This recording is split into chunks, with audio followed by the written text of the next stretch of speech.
Hello, everybody. Welcome. If you are joining us on any of our live streams, I want to say welcome. My name is Audra Chimiting, founder and CEO of Ghana Diaspora PAC. And today we're having a discussion about a little over a week after a pretty critical election in the United States that has implications not just in the United States, but around the world. And of course, Ghana Diaspora PAC, a nonprofit designed to empower Ghanaians no matter where we live, we thought it would be important to have this conversation to talk about this election, the results, and what to expect moving forward, particularly regarding policies and actions that might impact Ghanaians living in the United States, as well as Ghanaians living at home. So, we have put together a really amazing a group of experts to get today who vary from being political strategists, having worked on campaigns, having worked in the administration, having worked on the Hill, on Capitol Hill, as well as lawyers who have a deep background in immigration, who can really get to the granular questions around particularly what to expect on the immigration front, since we know that there's a lot of angst and anxiety right now in regards to that, um, as well as civil rights lawyers and the like. So we and elected officials as well. We also have elected officials here joining us as well. They could also give their perspective on what might happen. So we're really excited for you all to join us. If you want to know a little bit more about Ghana Diaspora PAC, you can join us at www.ghanadiasporapac.org. And right now, we are we are streaming on StreamYard, but we're also streaming via Zoom. So if you have questions, if you're in the Zoom, feel free to raise your hand or submit questions in the Q&A or in the chat box. We are tracking that as well. Or if you're in StreamYard, feel free to leave questions in the StreamYard chat as well. So we will get the questions at a certain point. So, don't wait. As they come to you, please put your questions in and we will start to answer the questions at a particular time. Okay. Um, just other house rules is that we just hope and expect everyone to be respectful of the conversation today. To again raise your hand before you speak. Also, to we're not here to pass judgment on anyone in regards to their ideologies or political affiliations. We're all here to learn and to have a conversation. So please don't use any offensive language, no personal attacks on anyone else. Okay, wonderful. And before we go to introduce all of our panelists and kickstart the program, if you're looking to share links with others about how they can watch or participate, feel free to share the Zoom link at the very top. Or um, you can also say, share our Facebook page, so facebook.com/Ghana Diaspora PAC. Folks can view this there and even watch the replay there, as well as youtube.com Ghana Diaspora PAC. You will also be able to view the live stream there or watch the replay. Okay. The last thing I'll say is Ghana Diaspora PAC,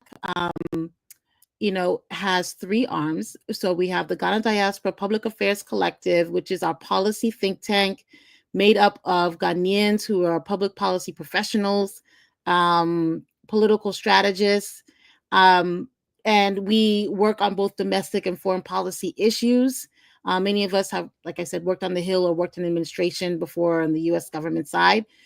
GHPAC is also registered in Ghana, and we will host our discussion about the Ghana 2024 elections and provide a preview that with the Venerable Dr. K.Y. Amakwo from ACT next week on the 23rd at 12:30 p.m. Eastern, moderated by Lolan Sago Moses. So, and then lastly, we also have our political arm, the Ghana Diaspora Political Action Committee, that endorses and finances candidates for office, as well as our nonprofit charitable arm that provides grants for community building in Ghanaian communities. So whether it's health fairs or youth skills workshops and the like, via our Forward Ever Collective Foundation. Okay. At this point in time, I would like to introduce our moderator for this evening. And again, like Councilman Apaya said in this chat, please introduce yourself in the chat, in the StreamYard chat, as well as the Zoom chat. Please tell us where you are joining us from, because we like to know who we're chatting with. And again, this is expected to be a interactive conversation. So please introduce yourselves in the chat box. Thank you so much. Please write your name and where you are joining us from. Okay. At this point in time, I'd like to introduce our moderator, Terry Opong, from Black Band, and I'm bringing him to the stage. Okay, I guess I'm live now. Good evening, good morning, good afternoon, everyone. I hope all is well. I'll start off by saying, don't judge the messenger. My appearance may not be what you're assuming or expecting, but please just listen to the message. And so, my name is Terry Kojo Amankra Opong. I am a Ghanaian and an American. Like many of you, we care deeply about Ghana, irrespective of where we find ourselves in the world, right? There's a funny saying, once you enter your house, you're in Ghana. If you're in America, if you're in the UK, Germany, South Africa, as soon as you enter your household, you are in Ghana. So like many of you, I've been raised with Ghanaian principles, Ghanaian parents who have sacrificed to ensure that their children, myself and my three sisters, have been able to, achieve the best of opportunity. And so for today's conversation, the speaker is on mute. The speaker is on mute. Can you not hear him? Yeah, okay. Can you hear me? No, I cannot. Okay, we will fix that. Give us 1 second. Tara, if you can continue. Okay, can you hear me now? I believe, can everyone else hear in the Zoom? If you're in the Zoom and you can hear me, let me know. Just drop 1 in the chat. Let us know. Okay. Okay, can you all hear me now? Yes, everyone can. It seems like people can hear you. Please continue. Yes, so just to really set the stage of what we can expect today. So today we're going to have a very candid conversation, ultimately around building consensus as Ghanaians, looking to really help our motherland or fatherland, depending on, your preference. And in terms of how we got here today, as Audra has mentioned, GHPAC has been doing the hard work behind the scenes. They've been around for about 5 years, so they're not new to this. They've also, as you've heard, have policy experts who Sorry, did you say everyone can hear him? Because I still cannot hear him, but I heard you. Yes, we're trying to fix Okay. Miss Williams, we're trying to fix the audio in the Zoom. In the meantime, what I'm going to do is drop the link for the StreamYard to join us there in the meantime. Okay. Thank you. All right. Am I good to go? Yes. Technology issues. I mean, COVID has been an interesting learning experience. We still have some slight issues, but we have enough time for this conversation where those who are not able to hear me, please join on StreamYard. Just click and you'll be able to join. And so just to really kick things off, today I'll be having a candid conversation with some amazing individuals who have the gravitas and also are key to this work. So without further ado, I will introduce our panelists. First up, we have Nina Smith. And so Nina is president and she's the lead strategist at Polysol Public Affairs Incorporated. And that is a public affairs and communications firm, ultimately providing media planning, branding, and strategy for a broad range of clients. And in her past, she's worked with clients and current clients such as Stacey Abrams. I almost said Abrams. Stacey Abrams, first and second gubernatorial runs, Fair Fight and the Democratic Congressional Campaign Committee, and the Movement for Black Lives, amongst many others. Prior to launching her second successful firm, she served as a traveling press secretary and senior advisor to Pete Buttigieg's campaign for president in 2020. She's also served as deputy press secretary in the Obama administration at the U.S. Small Business Administration, as press secretary for Maryland's Governor Martin O'Malley, and has worked as a publicist for TheRoot.com. Very storied individual, as we can see. Nina also has had the pleasure of serving as press secretary for the Committee on Financial Services, which is key. Finance is key. Under then-ranking committee member, Congresswoman the Maxine Waters. Shout out to Auntie Maxine. Nina's commentary has been featured in a number of top publications and news outlets many of you are familiar with, including Vanity Fair, Politico, The Washington Post, The New York Times, MSNBC, CNN, USA Today, and Harper's Bazaar. She was born and raised in the DC metro area. Shout out to Nina. I just got back from DC this morning. And she's a proud graduate of the Morgan State and Georgia Washington universities. Nina, welcome. Oh, this is Roma. Thank you for having me. You are welcome. Next, we have Stephanie A. Arthur. Stephanie is a lawyer and a policy strategist with experience in government and corporate regulatory affairs and public policy. She's been pretty much, she has a public policy portfolio that includes criminal justice, immigration reform. Again, this is key to our community, immigration reform, and health equity. Health is also a key component. Many of us have parents that are getting older. What are their solutions? What are things we can do around their healthcare?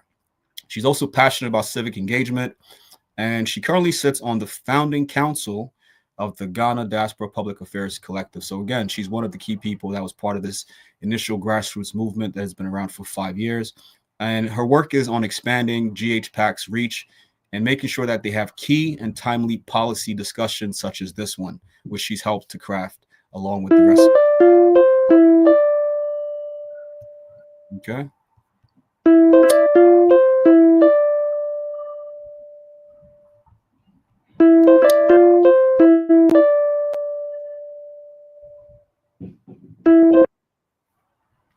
All right. Thank you for the brief musical interlude. That was great.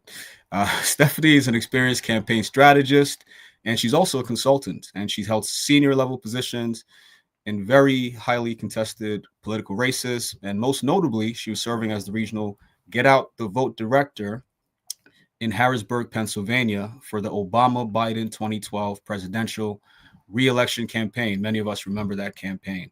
She's also led on local, mayoral, state, senate, and gubernatorial races in the New York, New Jersey, tri-state area.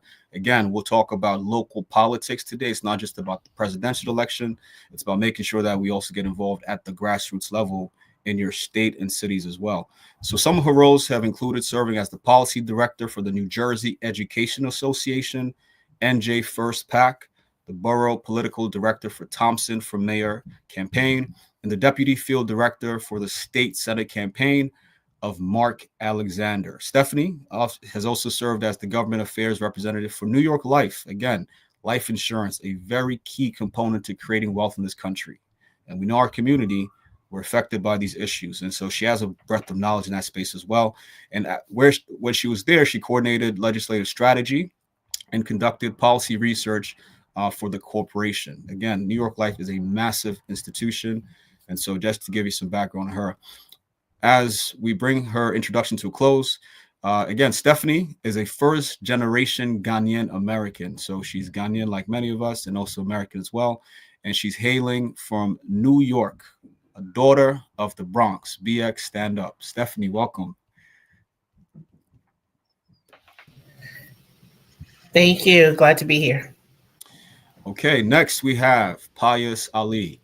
So Pius Ali is a dedicated public servant and a pragmatic, compassionate leader with expertise in community organizing, activism, and civic engagement. Pius is deeply committed to creating spaces where underrepresented community members can share their voices and also empowering young people to advocate for themselves, which is key, right? Africa has the youngest demographic on the planet. We need to make sure that the youth are listened to as well. Pius believes in the importance of providing everyone with a platform for self expression and works to strengthen connections amongst diverse communities.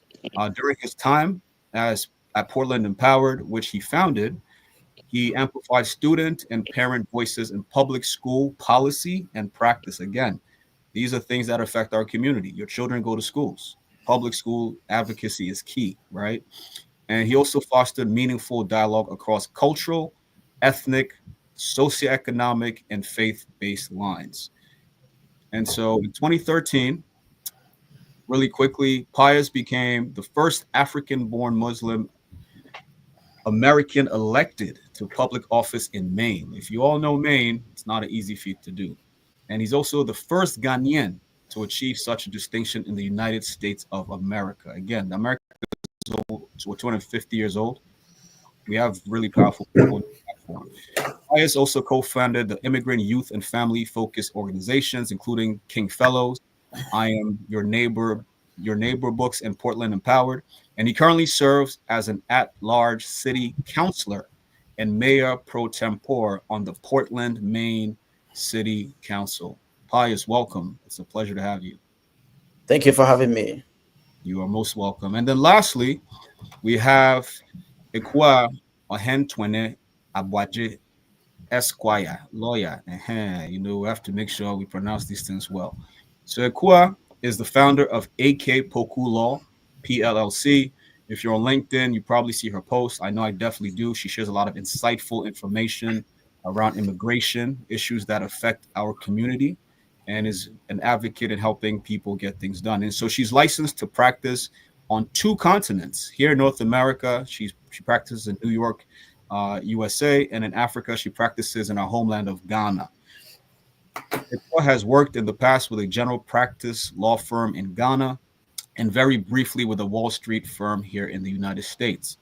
As an immigrant herself, again, we're coming to you as fellow members of the community. Ekwa has experienced firsthand and has unique understanding of the immigration story. And so she's chosen to focus her practice on representing immigrants like herself and many of us here today and giving them legal assistance that they need here in the United States. Ultimately, she focuses on those issues as well as legal assistance and trademark law. So for many of you who are entrepreneurs, business owners, trademark policy is key as well. And so she's someone that's able to help you with that. She's currently based in Northern Virginia, and she represents clients and especially immigrants throughout the United States and around the world, irrespective of your location. So if you have family members in Ghana, you're here in the US, again, there's always questions we have about immigration, and she's someone that can definitely help you. And so she offers these services in English, in French, and in Twi. Ekwa, it's a pleasure to have you. Welcome. Thank you so much for having me. You are most welcome. And so we've already, heard from Ajwa, and so we're going to get right to it by getting the conversation started.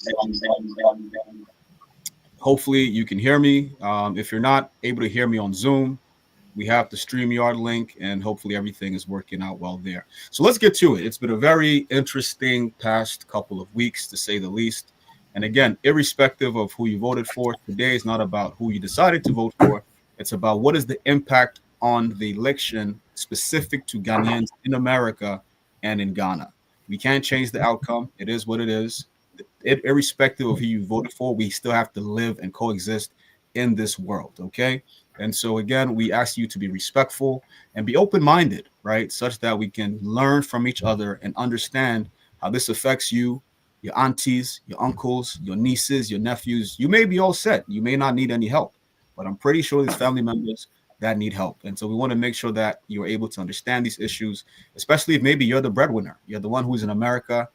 You may not care, but there's family back home that is going to be dependent on certain outcomes that will affect your livelihood and ultimately your pocket as well. Okay. So first question goes to you, Ajwa. So again, the outcome of the election has been announced. We all know what to expect for the next 4 years. What can we as a community expect from a Trump administration, specifically when it comes to U.S. and Africa trade policies?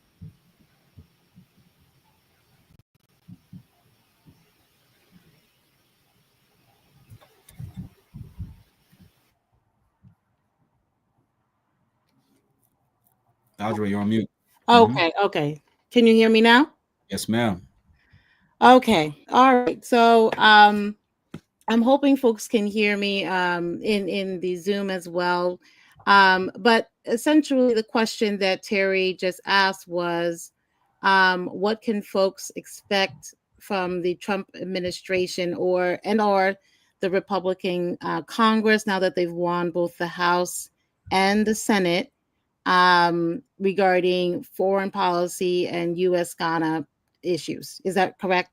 That's what you Yeah, asked? so basically U.S. Africa trade, correct? U.S. Yes. Africa trade in specific. Okay. Well, the very first thing, and even before this new Congress and this new administration gets inaugurated and sworn in with their respective ceremonies in January. So I believe the inauguration will be January 20th. And then the ceremony, the swearing ceremonies will be happening around that same time in Congress. Is that right now there's a fight going on to renew AGOA.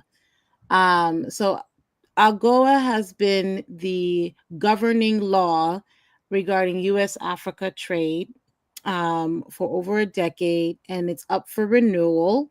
What does AGOA stand for, by the way? Africa Growth and Opportunity Act. Okay. So it's been in need of some updating because it's been in law for a long time, right? And so much has changed. The global economy has changed. Now we have AfCAFTA, the Africa Free Trade Continental Trade Agreement on the continent, which is sort of supposed to be the North Star for most African countries in regards to trade on the continent. So that also means that it will have some impact for other countries not on the continent as they seek to update their trade agreements with respective countries, right? So for AGOA needs to be modernized. It needs to be renewed.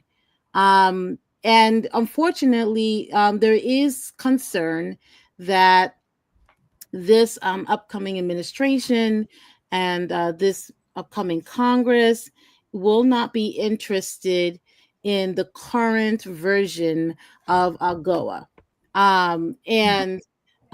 So that could complicate even the renewal of AGOA even now. So there's been lobbyists that have been dispatched to Capitol Hill as soon as the election happened to say, okay, let's speed it up now to try to get this version passed, because the concern is that if there's any delay, AGOA will have to be the current bill in front of Congress will have to be rewritten.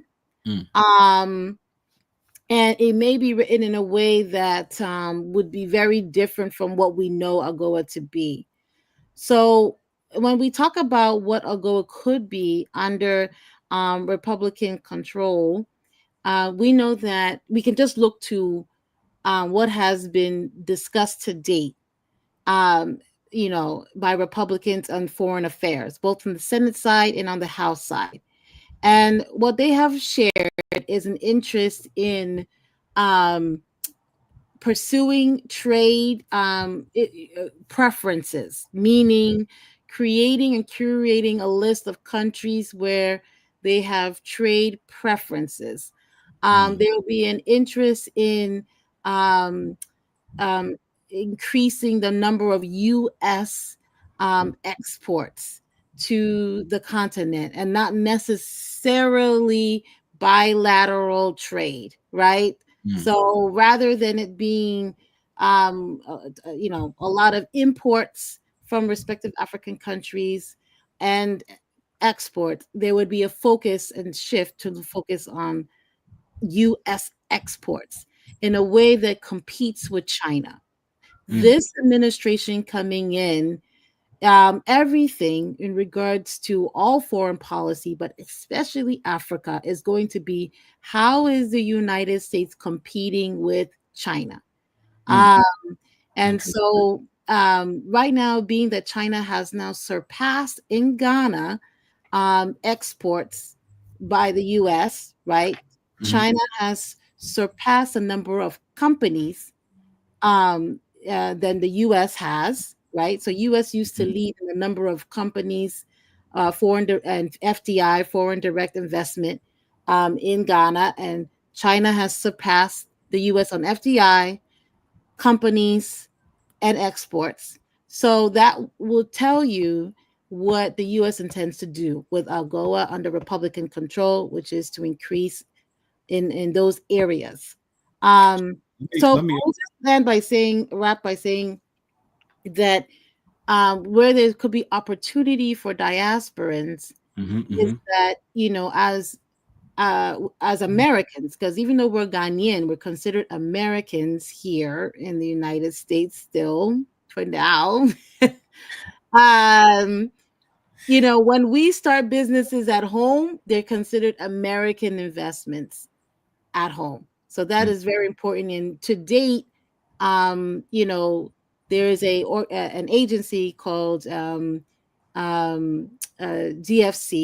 the International Development Finance Corporation, that you as a business owner can appeal to for funds to start businesses at home. And Terry, I believe you were going to ask me a question. Yeah, I just want to make it layman's terms. So let's say AGOA, if I import export, let's say clothing, right? Trad, for example, how does this affect me, right? So let's say I'm a Ghanaian in America. I go to Ghana, I buy fabric, I make clothes, and then I bring them to the US, right? Again, small scale, large scale. Just I want some practical examples of like how it exists today, right?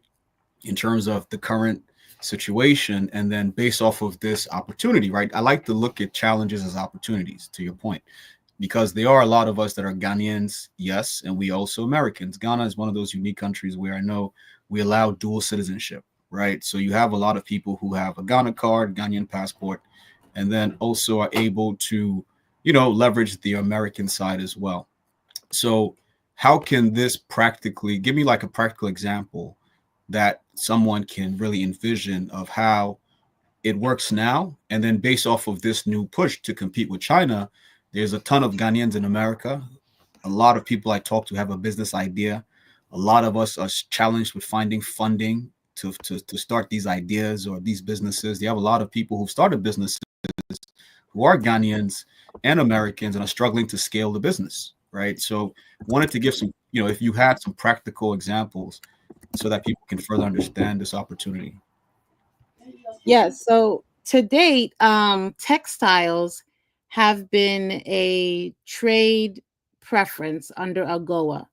So that means that if you follow the rules and if you meet certain eligible requirements and criteria, you have less tariffs, less taxes to pay for countries that have been accepted into the AGOA program. And thankfully, Ghana is one of those countries that have been accepted into the AGOA program, particularly for textiles. And so that means that today Ghana has enjoyed Ghanaian textile makers, fashion designers, whatnot, have enjoyed lower tariffs and a more ideal situation than maybe other countries that have not been considered strategic allies of the United States, like Ghana has to date. So, but like I said, given the interest that we might see under Republican control for increasing U.S. exports, we might see a change or impact in the textile industry because the U.S. doesn't produce our, the wax cloth and our garments. They do not. Rather, there's been, huge American companies that tend to have their warehouses, or like they will outsource some of the labor for like sweaters, sweatshirt, boxers, whatever it is, t-shirts. There's one particular company that makes a ton of t-shirts in Africa, in actual fact. And then so they use the labor in Africa and then it gets shipped back here. So what we might see is maybe more of an interest in that, increasing that kind of commercial activity, which could mean more jobs for certain countries that are on the U.S. good list, and who have workers that are trained in apparel making and are trained with the machines and whatnot. But then, that country, like, for example, Ghana, would have to make sure that it's competing with other, African countries or other countries, period, in having the machinery and the, again, affordable labor to compete for those kind of contracts. So this is all something we have to watch out for to see, if, and again, this is all predicated on if AGOA in its current state is not renewed, if it gets revisited and changed, modified under Republican control, and then also what that could look like depending on the interest of Republicans. Okay. Really quickly, Asha, let me into the Zoom. It seems like people still can't hear me on Zoom, so I'm just going to switch over to Zoom, and then we can take it forward from there. But that's a great feedback.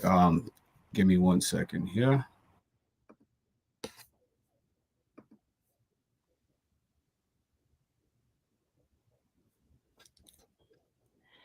And I see a question from Alicia Rivers. What's the name of that investment opportunity, DFC?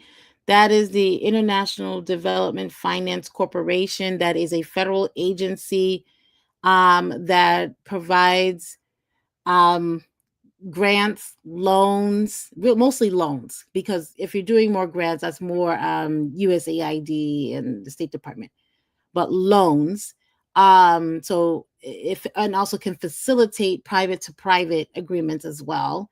But I think last year DFC gave out $8 billion in loans to projects in Africa. Okay, and this is everywhere from you're starting a hospital to you have a clinic or a shop somewhere that employs women, or or you're helping to address food security. So it really depends on the values of the US, what they're trying to expand. So some of the criteria for DFC so far, again, this is going to change now because it's going to be a different administration, but they were prioritizing anybody that was doing business in renewable energy, clean energy, health, infrastructure, food, who are employing women. Those are so mostly like soft infrastructure is what they were prioritizing. Some housing. Now that the administration will change, we will see what they'll prioritize. They might decide to prioritize more Belt and Road and compete, like I said, with China. They might decide to prioritize more construction projects, hard infrastructure projects. That has been some of the criticism of DFC to date, that it has not advanced more hard infrastructure. And that's criticism coming mostly from Republicans. So DFC was established under Trump, a natural fact. It was the old agency was OPEC, and then it became DFC under Trump, under the Build Act. And so Trump might also bring back the Build Act, which, again, like I said, prioritizes hard infrastructure projects. I hope I answered your question, Alicia. Can everyone hear me now? Audrey, can you hear me? Yes, we can hear you on the Zoom. Okay. And yeah. On the StreamYard, yeah. That's actually a good point, because one of the key things, I know I was part of a U.S. State Department political opportunity delegation when I worked at LinkedIn. So when I worked at LinkedIn, which was interesting to me, was that, they had mentioned Africa as a priority. However, on my team, there was no real plan. But when I spoke to the policy team, Africa was a massive priority, especially along the lines of what you said. It was COP27, a lot of renewable energy conversations. And so it was key to me that there was a lack of, again, hard infrastructure projects, right? I know in Ghana, a lot of people make the joke that we have a George Bush highway, right? Again, hard infrastructure project. You can use it every day, right? It actually makes a tangible difference in people's lives. And the question is, how did this happen under Republican Party versus Democrat? And that's why, again, everyone listening in, it's all about what benefits Ghana, right? As you've seen, if you're in Ghana, you're using the N1, that's a Republican investment. It's not a Democratic investment, but there's also been benefits under the Democrats as well. So we as a community need to focus on things that will benefit Ghanaians, right? Irrespective of what party they're with. Ultimately, it's what's going to benefit your family, your sons, daughters, mothers, husbands, uncles, nieces, nephews, and everyone in between. And so that's a good point on the hard infrastructure piece, because I can see how definitely with China really pushing hard infrastructure, you haven't seen anything, right? And historically, even Kwame Nkrumah was able to leverage the U.S. and the competing interests to move Ghana forward, right? And so we also need to adopt the mindset that they're going to have their issues. What is going to benefit Ghanaians? What is going to move Ghana forward while this thing is happening? So thank you for that question. I'm answering that question. The next point I want to speak to is, because a lot of people don't know this about you, but you're also a communications professional, right? Before you got into, at least my understanding of the world of DC, you worked as a journalist. And so you also understand a lot of the insights behind communications and messaging, and ultimately how messaging wins the hearts and minds of people. And so again, the election is over, at least from the US side. We have a result. Just taking a step back and from a nonpartisan focus point, where would you say the Harris campaign went wrong from your perspective? Oh, okay. So, and I'm sure everyone on the panel will have an opinion here as well, but first of all, there's where the Harris campaign went wrong, and there's also really just the choice that America made. So I want to be respectful of the fact that voters made a choice, so not everything is about just how well run a campaign was made, how well a campaign was run. So, what we saw to date, for example, is that Trump won the popular vote, So even though it really came down to, as far as, the US election, the winner is not even determined by the popular vote, but is determined by who wins the Electoral College. But I did want to note that Trump won the popular vote here this time around. But what does Electoral College mean for like how does that, just, I mean, quick 101 on what that even means? So the Electoral College is essentially what's been instituted in American politics, to make sure that there is fair representation of states. So each state gets allotted a certain amount of electoral votes, depending on their population. But it's a way to sort of manage the electoral process.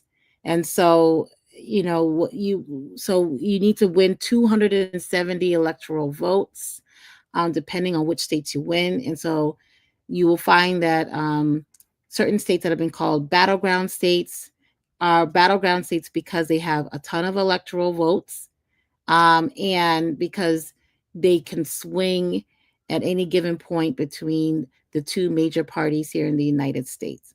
So in this case, 4 states really decided decided the presidency of the United States: Pennsylvania, Georgia, Wisconsin, and Michigan. And that's not to say that no one else's votes matter. It's just that, that those were the states that were more up for grabs, whereas other states, have traditionally voted one way or the other for one particular party. So, how did Kamala lose? Kamala lost because she did not win in those 4 critical states. And, when we look at even further, really, it came down to certain counties where it was razor thin.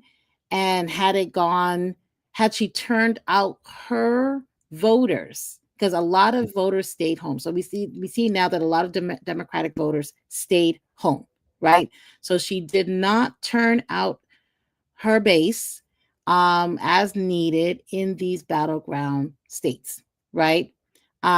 So she lost some of these really critical counties, blue counties, in the way of not turning out enough people, and also purple counties where she did not win that county. Now, what we're seeing now is that there's generally a coalition of voters that did not swing the way that Kamala Harris campaign had intended via their strategy. They had wanted more of they wanted to win white women. They expected to be more competitive with Latinos. And, what is not being shared in the mainstream media, but what we suspect, I would say, at GHPAC, is that a lot of the same issues that kept Latinos from voting for Harris Waltz, we suspect played a part in African voters staying home, not necessarily going to vote for Trump, but staying home, because some of the very urban areas where that are highly Black, but she did not meet or perform as well as Biden or Obama, are also areas that we know a lot of Africans live. And so if we're and also just from GHPAC hit the ground, we door knocked. What we heard from folks was some concerns around certain domestic policy issues regarding Harris Waltz that were similar to what you've heard Latinos say, and even some white women. So a lot of the social issues, concerns around education, around faith, I'll just say LGBTQ,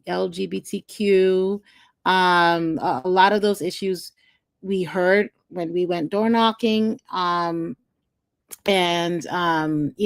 might have played a part in Africans staying at home. Got it. Interesting. Okay.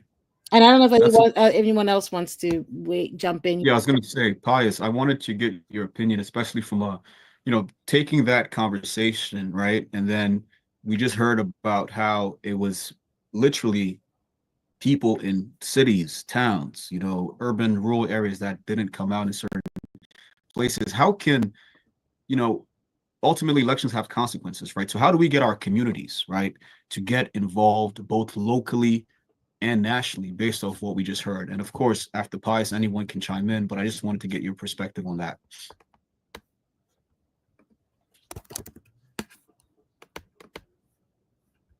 I think this election show us that there is a large number of people who voted for the Democratic Party that did not even go out to vote. What happens is that if you don't go out to vote during the presidential election, then you also don't vote for issues locally that impact your community. Some of those issues could be school budgeting or how your schools are done. Almost every time when there is an election and you go out and vote, in addition to the candidates that you vote for, there are some issues that someone will put on the ballot from the state all the way to your local community. It could be from that there's going to be a referendum to go and borrow money, which you will pay if it passes. So we need to pay close attention to how do we call it, any election season. We need to pay close attention on who is running or what is on the ballot. Another thing that we need to do, or that our community need to do, is that elections have consequences, as you said, which means that if you don't go out and vote and someone else's does go out and vote, then the results, you have to live with the result for maybe, if it is local, 2, 3 years, or 4 years if it's a national election. There was somebody that I think I'm going to borrow this from Ajua, that says that if you don't vote, politics will do you. Ajua, I hope I get that right. Yeah. We see now that because a lot of people, yes, when we canvass, we heard so much about some local policies that individuals don't agree with the Harris campaign, but that did not change the fact that there are other issues locally that may have passed, which if you or we have voted, we may vote against it, or there might be something that may have failed, that maybe that one vote that we didn't go out and vote for that issue may have been the reason why that it may not have passed. I have seen elections that have lost with 1 vote, 2 votes, and 3 votes here locally. So yeah, every vote is important. And when election times comes, whether it is presidential election or local elections, we need to get involved and we need to go out there and vote. Can I jump in? Yeah, Steph, go ahead. Yeah, so I would just add to that that apathy is very real, and so Continue. so apathy is very real, and I think our communities have gotten a bit sick and tired of the engagement that comes around every 4 years, right? That's when we drum up engagement. That's when we're knocking on doors. That's when we're telling people that this election is consequential. Every election has been consequential. And I think people have looked at their circumstances and felt like, okay, so things haven't changed. You asked me to vote, I voted, and I'm still in the same predicament. And so while I do think that our community has to also be out there engaging, I would challenge parties and candidates to be consistent in their engagement, right? It shouldn't be every 4 years, but it should be throughout. Politics is always happening, right? And so I think when communities start to see that there's a real vested interest by parties and candidates in them and the issues that they care about, then they will also do their part and come out. And so I think it goes both ways. And so I'll just add that. And I wonder if I could also jump in here with just a small tidbit.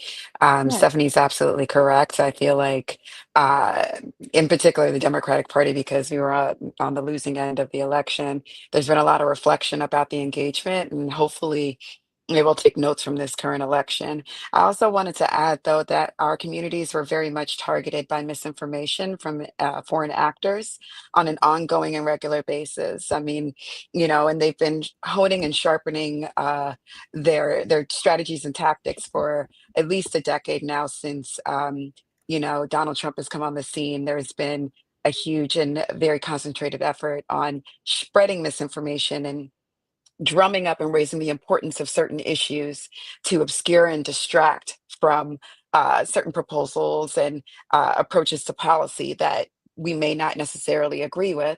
But unfortunately, if you're hearing over and over again that a particular candidate is going to push something that you don't agree with, you're going to pay attention to that versus looking maybe at the fuller picture and what other issues may be involved in that situation. So I just wanted to add that little tidbit there that there was definitely a lot of misinformation propagated and very much targeted at our community. I think that's really important to say. I think both what Stephanie and Nina, are important to say, because I think it's becoming clear now that, for example, let's look at Arab Americans in Michigan. The Trump campaign really,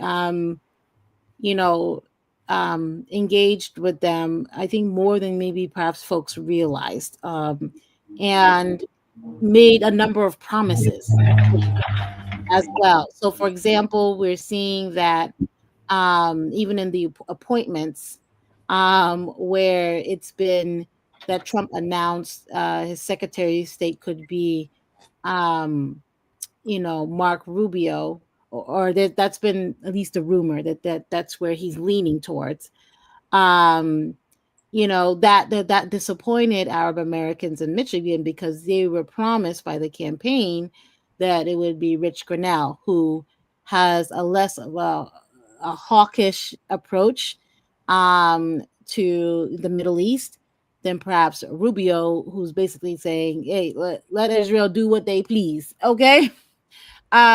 So that means that the campaign was going into very specific, Trump campaign went to very specific communities and made promises. And as GHPAC, we're like, well, wait a minute. Were Africans engaged at all by either party, by either campaign in that way? I will tell you that yes, the Kamala Harris campaign engaged African community, because I was part of the African diaspora for Harris. But I will also tell you that it was not a deep, robust engagement in the way that, we could engage on policy issues, or, say, hey, this is what we wanted, or where we had asked that were said that they were going to be met. So we have to take from this that, like the others have said, that we have to put, the African community has to put ourselves in a position so that next cycle, and not even next presidential cycle, I mean the next election cycle, which would be the big one, the congressional cycle, it would be the midterms in 2026, that they know that we have asks, that we have wants and desires, and that they need to engage with us. And we also need to start participating in the census, because that's the only way that they're going to be able to count us. Right now, even in this aftermath, even though we know that we've impacted this campaign result, we cannot even claim it because we're not participating in the census. And so therefore we are invisible. And this is a really frustrating thing, because this is going to continue to impact us, where they're not even going to say, campaigns are not going to include us in their strategies because we are invisible. They basically think that we do not vote, that we do not participate at all. And anyone that went to the Kamala Harris rally in Prince George County in Maryland could tell you that it was like half African in there. Okay. And that Philly, Pennsylvania, the Liberians were showing out. Okay. Ghanaians in Worcester, they know, hey, they pick members of Congress. So listen, we do participate, but we're not being counted because we don't participate in the census because we're scared about our citizenship or other reasons, or we don't think it's important, or we don't know that now you can write in Ghanaian under Black/African American. You can write Ghanaian, you can write your heritage, and that's really important for us moving forward. That's a good point you bring up. Let's talk about that because Audrey. Okay, you're back. I thought you were frozen. So let's go there to the immigration issues because the point you just brought up about people being invisible, not showing up on the census, it speaks to fear. Masa, if I came on somebody's papers or something, I'm not going to go and vote. Like I don't care what you tell me. It can have all the right intentions. I am not giving anyone any chance to deport me, period, and then get another person in trouble. These are realities that our people face. So it's good you brought it up. And Sister Kwa, I want to come to you, right? Because there's this fear of, mass deportation. There's all these videos of this border czar, right? There's stories of people who, have a mother who's undocumented and they didn't even understand and they voted for like so much information or disinformation and misinformation, right? And as someone who works in the space, understands the immigration issues, let's talk about, for example, the lottery system, which is how many people, ended up getting to the States. So from your vantage point, from your lens, I guess the first question is, how is immigration going to be affected specifically for Ghanaians and others, of course, under a new administration such as this one? All right, thank you for the question. Okay, so as they say, you can always look to the past to predict the future, right? So nobody knows what incoming President Trump is going to propose for immigration. But obviously, we've heard some of the things that he said. We've seen some of the promises that his appointees have already started making. And it's a time to be worried, but not too worried. Okay, so one of the things I've also realized about the Ghanaian community specifically is that there's a lot of as Nina said, and as you said, Terry, there's a lot of misinformation. There are a lot of pseudo experts, and as I always say, everybody who's in the United States, who's from Ghana or not, who's an immigrant, has had interaction with the immigration system in the US. Unlike criminal law or divorce law, where a lot of people may not have ever been divorced, or a lot of people may not have ever been arrested. But with immigration, every immigrant here has had an interaction. And so everybody believes himself an expert. And the problem is that people listen to the wrong people, and it drives a lot of people into pit holes, immigration pit holes. Right now, getting to what incoming President Trump has already promised. I mean, his number one central issue is mass deportation. And even before we get to the practicality of that matter, whether it's even financially feasible, whether it's even going to be logistically feasible, these are the things they are promising. And so there are ways in which people can protect themselves. And I like what you said, as immigrants, when once you come here, number one, English is not your first language. There's already that barrier, that uncertainty, and people are not very sure of themselves. They don't really, even though amongst themselves, they are like experts in the community, when they go out there, it's like, okay, they are intimidated somewhat. And so, there's the need for that kind of education to go on within the communities. And with respect to Trump's mass deportation, I mean, he's made the promises, so we have to protect ourselves. And there are several ways to obviously protect ourselves. Stephen Miller, I don't know what he's been appointed as. He's been appointed already, but he was a previous policy advisor. And he said that there's going to be denaturalization. It's going to be turbo charged. But of course, this is not going to be random, right? You are not, it's going to be, there's typically going to be an auditing of files. Once you apply for U.S. immigration benefit and you are done, there's a lot of files that are archived.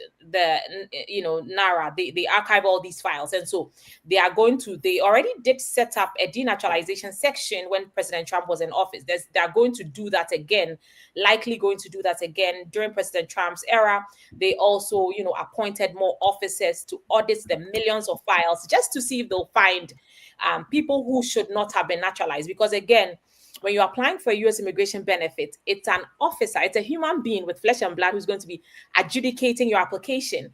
And they can make mistakes. They can overlook certain things. And so they'll go through those files to see what they can do with people who either fraudulently acquired green cards and then by extension also fraudulently acquired citizenship or concealed.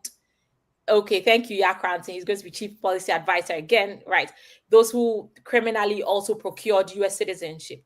And so it's the time for those type of people to be worried. If, there's some fraud in your background, and, we've had people say that, oh, mass deportations, that's fear mongering. But we can act like the ostrich and bury our heads in the sand and pretend this isn't going to happen. But unfortunately, it's going to happen. President Trump does have some good plans for his country, right? He all of this boils down to the fact that America is the number one choice of destination for immigrants around the world.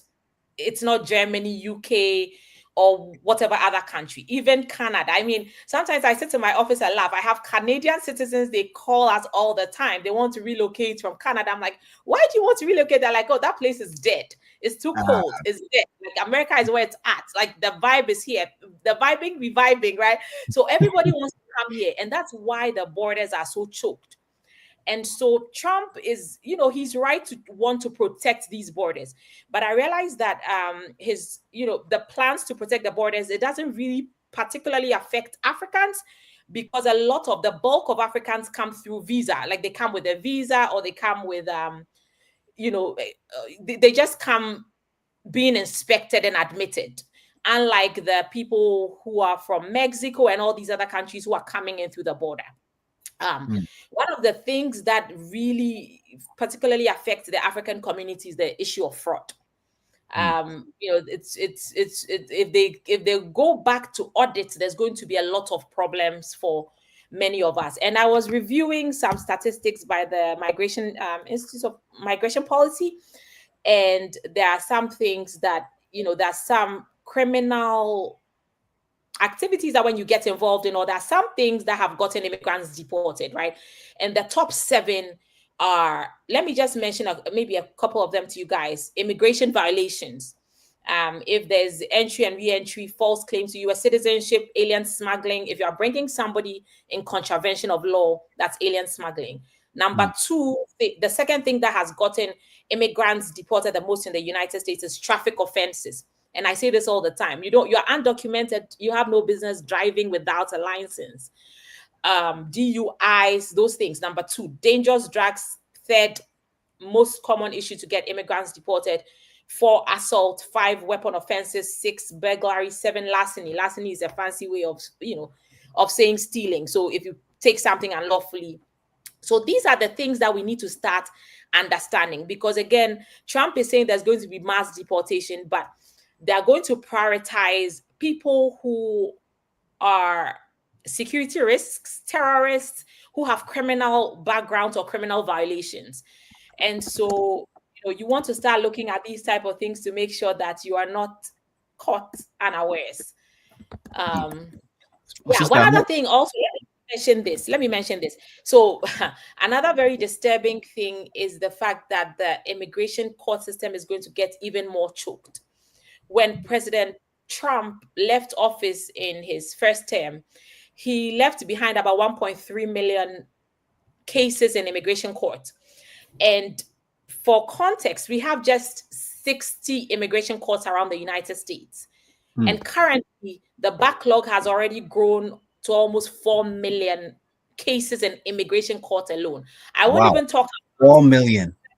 for almost, so it's about 3.7 million immigration court cases currently in courts, right? So it's doubled.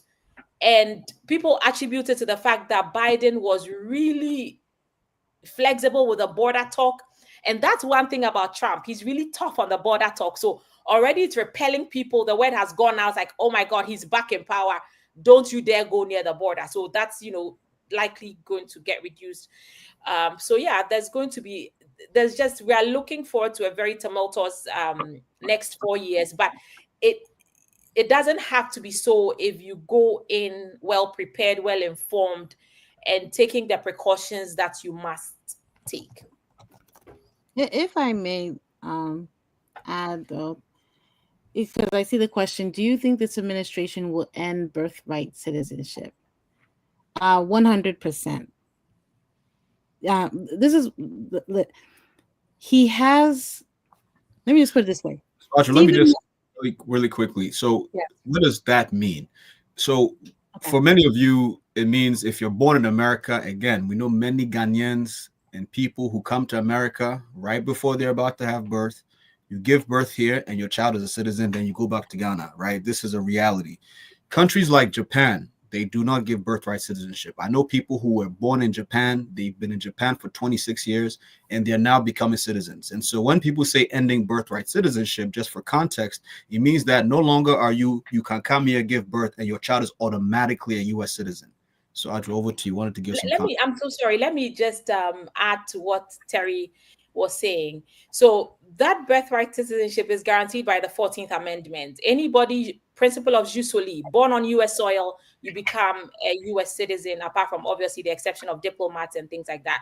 And I will just say this very little thing before Adjoa continues.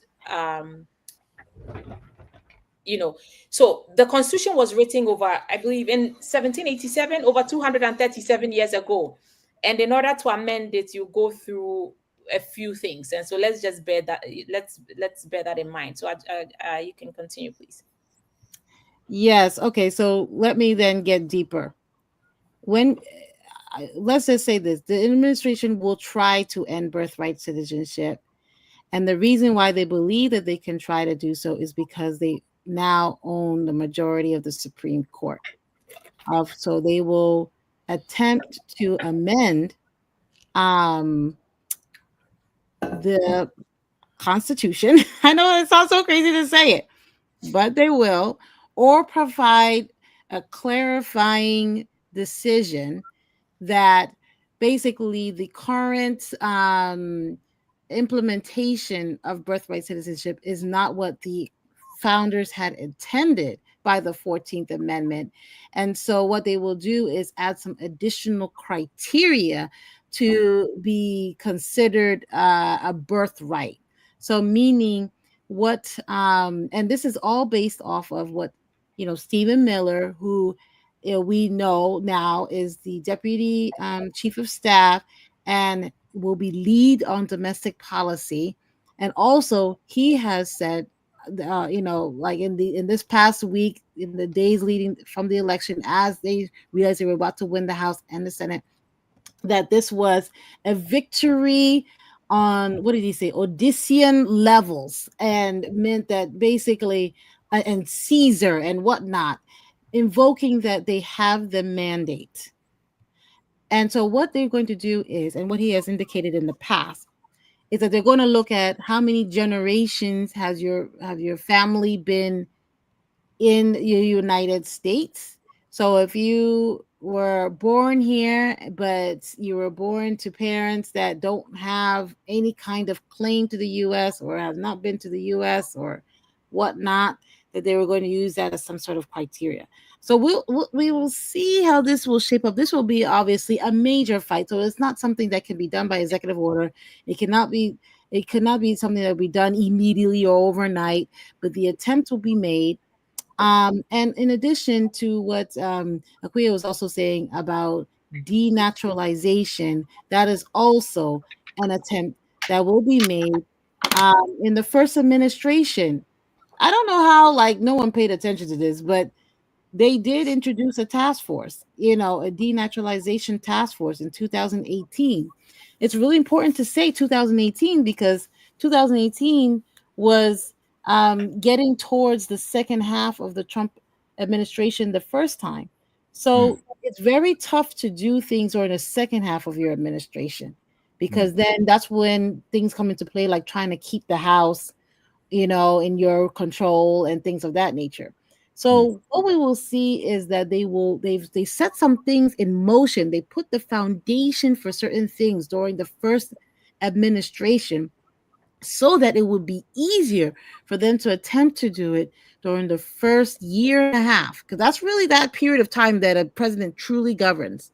That first year and a half is when they'll attempt to do these things. So denaturalization. So it's really important that our people understand that when they're talking about going after immigrants, they're not just talking about illegal immigrants. Okay, they have a fundamental view. And I saw there was a ton of confusion about, because then Trump also introduced something regarding students, so international students coming to study here, then being able to apply for citizenship. Because of that, they are basically trying to defund and roll back family-sponsored immigration, so family-sponsored visas. So what you coming in as a fiance or husband or wife as an American citizen, you being a child of an American citizen, you being born here potentially, but not being born to an American citizen, and trying to move towards what they call merit-based immigration, which is based off of what they view as the kind of immigrants they want. Immigrants in science, technology, math, tech, maybe agriculture. They was so funnily enough, and Latinos probably know this, that the ones who are toiling and boiling in the fields are probably going to be okay.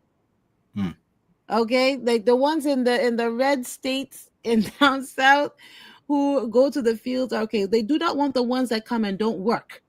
Okay, so they get shipped. They're the ones who get shipped off to New York and these other places. Okay, like the children who aren't strong enough to work, all of that. But they want to do more what they call merit-based immigration. So the Asians are, probably might do well under this, and maybe some Latinos. Africans will have to see. Let me actually jump in here, and I'd love everyone's thoughts on this, because that's a very key point. And Ikua, maybe you could lead on this because you work directly in the space. I know that there's different types of visas, right? You have H-1B, and they have like UN type visas, where I know people who their parents work in the UN, so they came here on that visa. What other visa types are there that maybe this presents an opportunity for us to pursue, right? I know there's like agricultural visas. I've heard of like the J9, where in Eastern Europe, a lot of the nannies, the au pair program, right? And given the fact that a lot of Ghanaians, we have children, you bring your mother or your cousin to stay here and take care of them. Is that J9, just really trying to gauge what are the different opportunities that we aren't aware of when it comes to the specific visa types that we can qualify for, may have a greater chance to qualify for, given the fact that, I guess we're not on the list, right? So just wanted to gauge everyone's thoughts on that, because again, in every, there's no one side of paper, right? No piece of paper has one side. No loaf of bread has one side. So to every challenge, there's an amazing opportunity, right? So how can we as a community leverage what is happening to our benefit when it comes to the visa types and the different things that we can be applying for? Okay. All right. So there are two main categories of visas in the US. We have immigrant visas, we have non-immigrant visas. Immigrant visas refer to those visas which are given to people who intend to permanently live and work in the United States. Non-immigrant visas, on the other hand, are a temporary type of visa, meaning you're coming in temporarily for a purpose.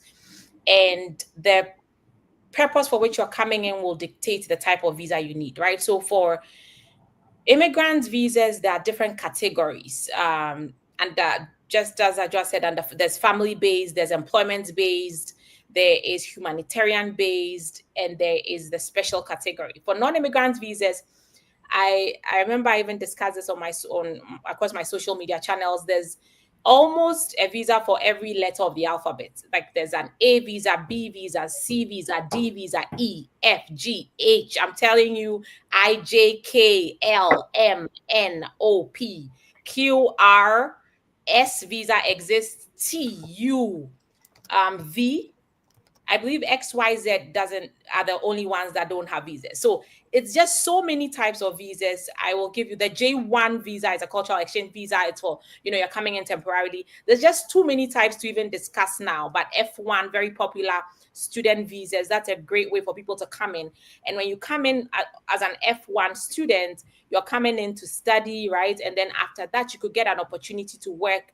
And recently, there's the EB2 NIW, which has become increasingly popular with a lot of the masters and PhD people because they can self-petition. And I think the Ghanaian community must take advantage of it.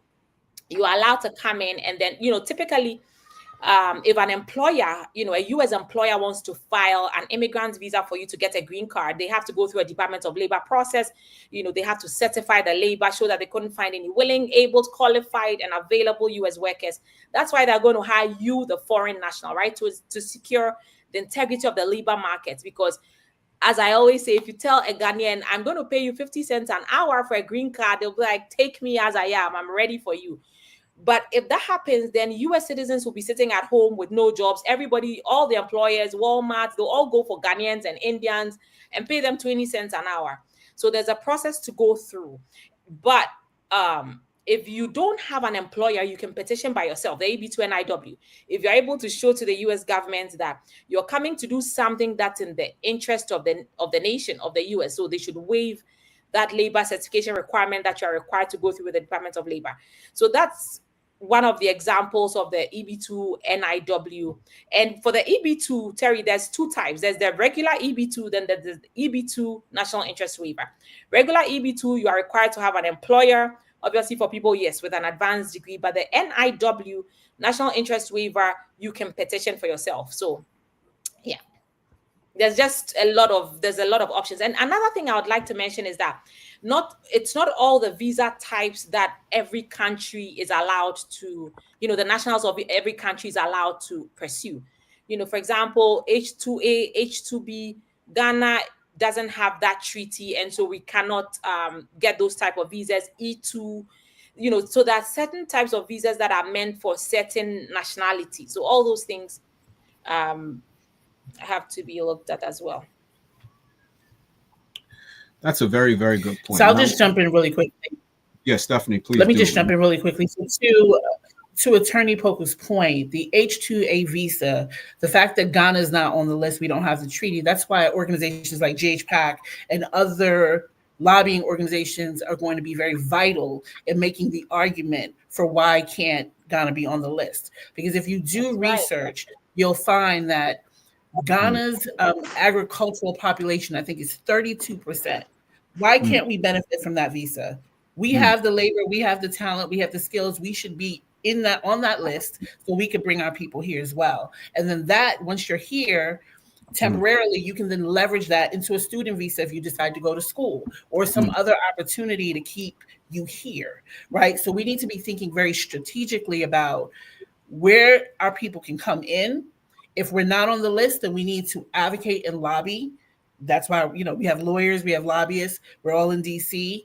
And then we need to think strategically how that can be another segue for an opportunity for them to, gain citizenship or a green card and start the process. So I'll just say that. And the last thing that I'll say is one of Trump's picks, I think his name is Tom Homan. He's going to be the border czar, right? I know a lot of people are getting really, anxious about Trump's picks, but funny enough, he was also responsible for, I guess, deportation under the Obama administration. So he's been here before. We've seen him before. He's worked in terms of deporting migrants back home. And so I just think we need to pay real close attention to who Trump is picking to do this work. There will be kind of an infrastructure capacity. You're not going to be able to mass deport everyone at one time. To Attorney's point, there's levels to this, but we need to be paying attention to the Stephen Millers, the Tom Holmans, and all of the other people that he's going to be appointing to do this work. And Well, figure just, out who they've been. just to add to what Stephanie said, yes, with the H2A, those type of visas, I totally agree with you.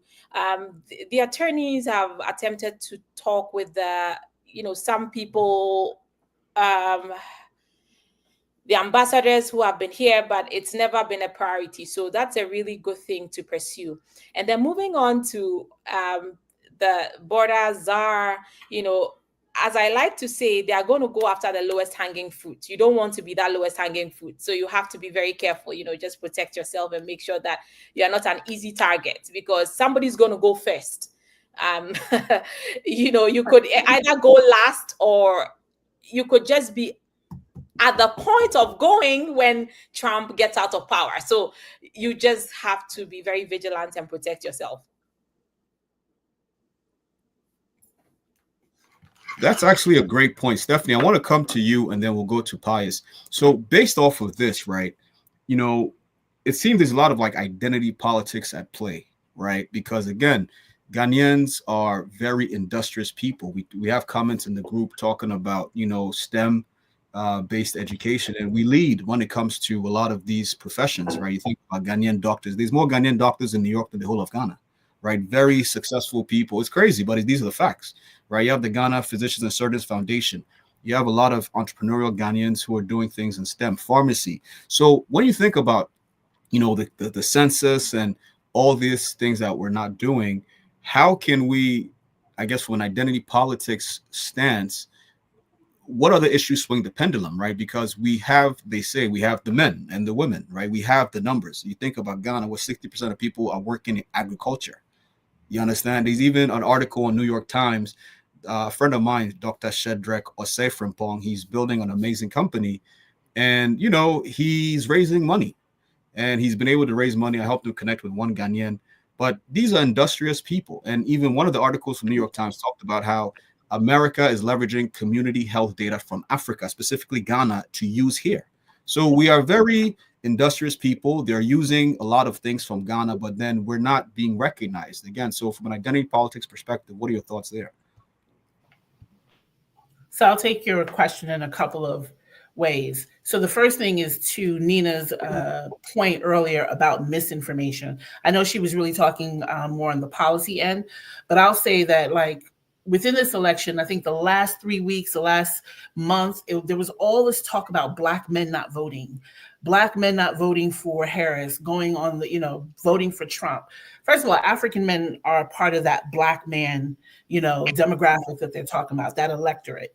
And what we've seen in the exit polls is that Black men voted accordingly, just like Black women voted for Harris. They voted in high numbers.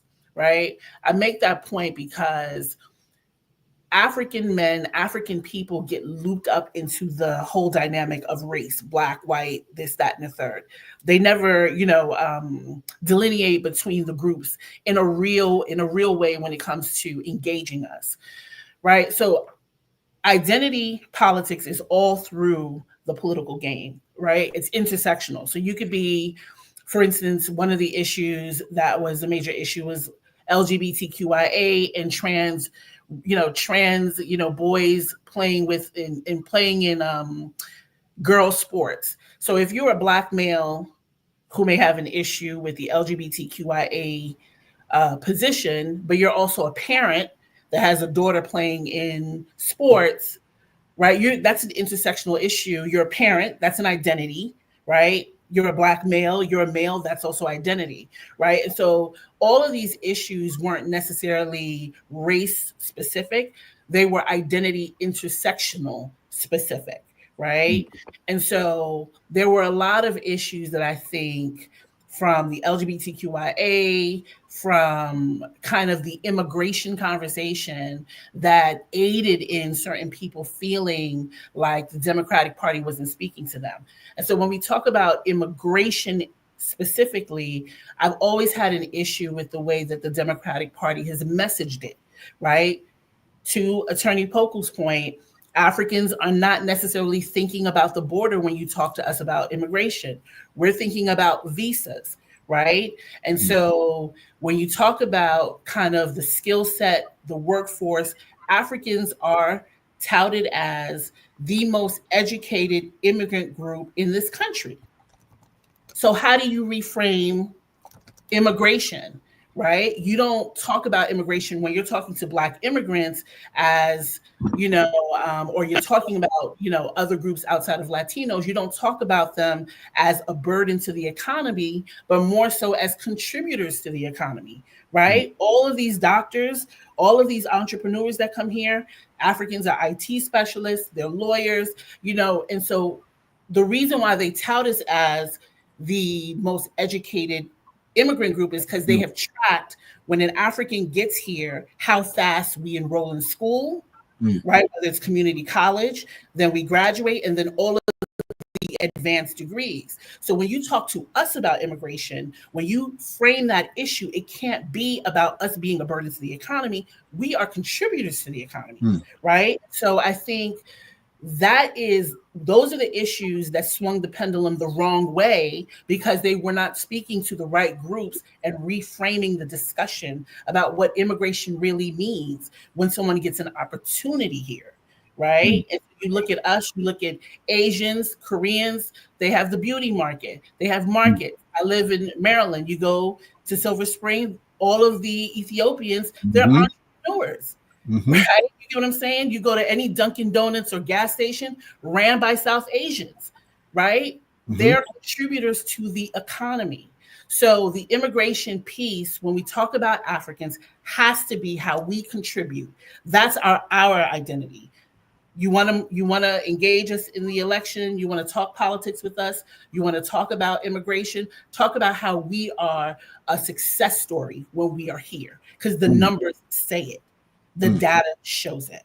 So I hope I answered your question. No, you did. And it's actually, and this also gets contentious. It's Nigerian Americans, right? They have a 61% attainment of bachelor's degrees, right? You think about Houston, it's Nigerians, right? But again, we have a negative, even amongst Africans, we have a negative connotation toward Nigerians. But when you look at American US data, removing your facts and feelings, they are the most successful immigrant group, and then Ghanaians, right? So we also have a lot of work to do in terms of unifying our voice versus, they're known for fraud. Ghanaians are known for fraud too, right? But when you think of the data, they are the leading, to your point, example of success. And so instead of us bashing each other, which leads to more divide and more of these games, we need to work together, right? Ultimately towards success. So Pius, over to you, because a lot of this starts at the grassroots level, right? To coalesce as a community and to even advocate, right, for us at the presidential level and federal level. It starts with our local communities, right? Stephanie just talked about, again, in Silver Spring, I was just in DC, and it's true. Everywhere you see Ethiopian immigrants, very successful, local level. So how and what should, I guess, what are some of the issues that our community should be involving ourselves in at that local level to start to chip away at this negative perception of, grouping us as a burden versus what is true? We are adding value to this country. Thank you very much. One of the things that I will say is that organizations like Ghana PAC does an amazing job reaching people and speaking to them in the language that they understand. That makes a lot of difference when you are trying to get people to vote, or you are trying to get people to to fill in the census questions. Because if someone called them on the phone and tell them in the language that you understand that, this year, once you receive that questionnaire for the census, because the number, the more we do, the more we are recognized formally, right? If you speak to them in the language that they understand, the language that they speak every day, it makes it easier. And it's helpful, because then they will know that whatever information you share with them is true. Okay, coming to what we need to do for our communities to be part of the political or the civic system in this country is, one, many people think that, or a lot of people think that the only way that you can participate is either you vote or you run for office. There are many, many, many other things in between the two. One, you can volunteer for Ghana PAC. in your community. You can host a house party and then invite someone from Ghana PAC to come and talk to the people that you are inviting on what they can do in their communities or at national level. Two, in our own communities, school boards, city councils, and state legislatures, they do have citizen committees. You know, we just talk about how Ghanaians and Nigerians are some of the most highly qualified immigrants in this country. That qualification, that diploma that you have, that degree that you have, it comes handy, because if your city or your school board have economic development committee that is made up of citizens who are not elected, so that they can advise the elected body, which is a school board, a city council, you come in handy, you participate, because the advice that you will give is based on your personal lived experience. That means that it will impact the Ghanaians or other Africans who live in that community. So those are some of the other ways outside running for office, but definitely run for office. I mean, the more the merrier. You know, we say that if you are not on the table, if you are not at the table, then you are going to be on the menu. If we don't run for office and sit at the table and speak our truth in the decision-making process, someone will, and that person is not going to speak for us. So that's a very good point. He's even a young Ghanaian that my mother introduced me to, Eric Okai. Shout out to him. He went for this Board of Education, right? Board of Education in Hillside, New Jersey, and he won, right? And when I talked to him, he said, listen, I had no plans to really get involved in politics, but I work with young men in Newark and Hillside. And so through getting involved, now he's on the Board of Education. And again, at the local level, young Ghanaian guy, I think he's 27 years old, but he's able to do things in his community, right? And because he also went to Rutgers, Rutgers has a very strong, thank you for this GHPAC, they have a very strong connection to DC.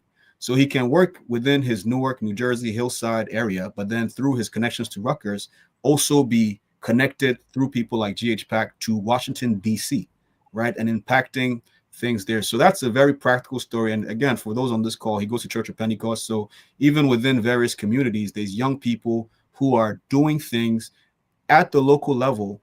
But I like what you said. How do we create a situation where, you know, we have by the fireside conversation parties? We can bring those concepts to the US in a really interesting way, right? By the fireside conversation parties, talking about practical things that we can do as Ghanaians. Again, localizing it based on things that we know and remember, right? And then having people speak to these issues in a way that would be powerful. So thank you for that. Nina, over to you really quickly. Media is a very powerful tool, right? And, you know, I see a lot of our elders, you know, embracing media in a way that I've never seen before, from YouTube to, you know, TikTok videos. It's everywhere right now. You can share these things on WhatsApp. So as we enter the second, I guess, era of a Trump presidency, what, I guess, would be the role of media, right? And how can we also, as, you know, Ghanaians, really be aware of the media that we're consuming, which also has an effect on how we end up voting or deciding not to vote, or even engaging ourselves in politics, and even the fear, right, around things like mass deportation, things of that nature. Would love to hear your thoughts on that.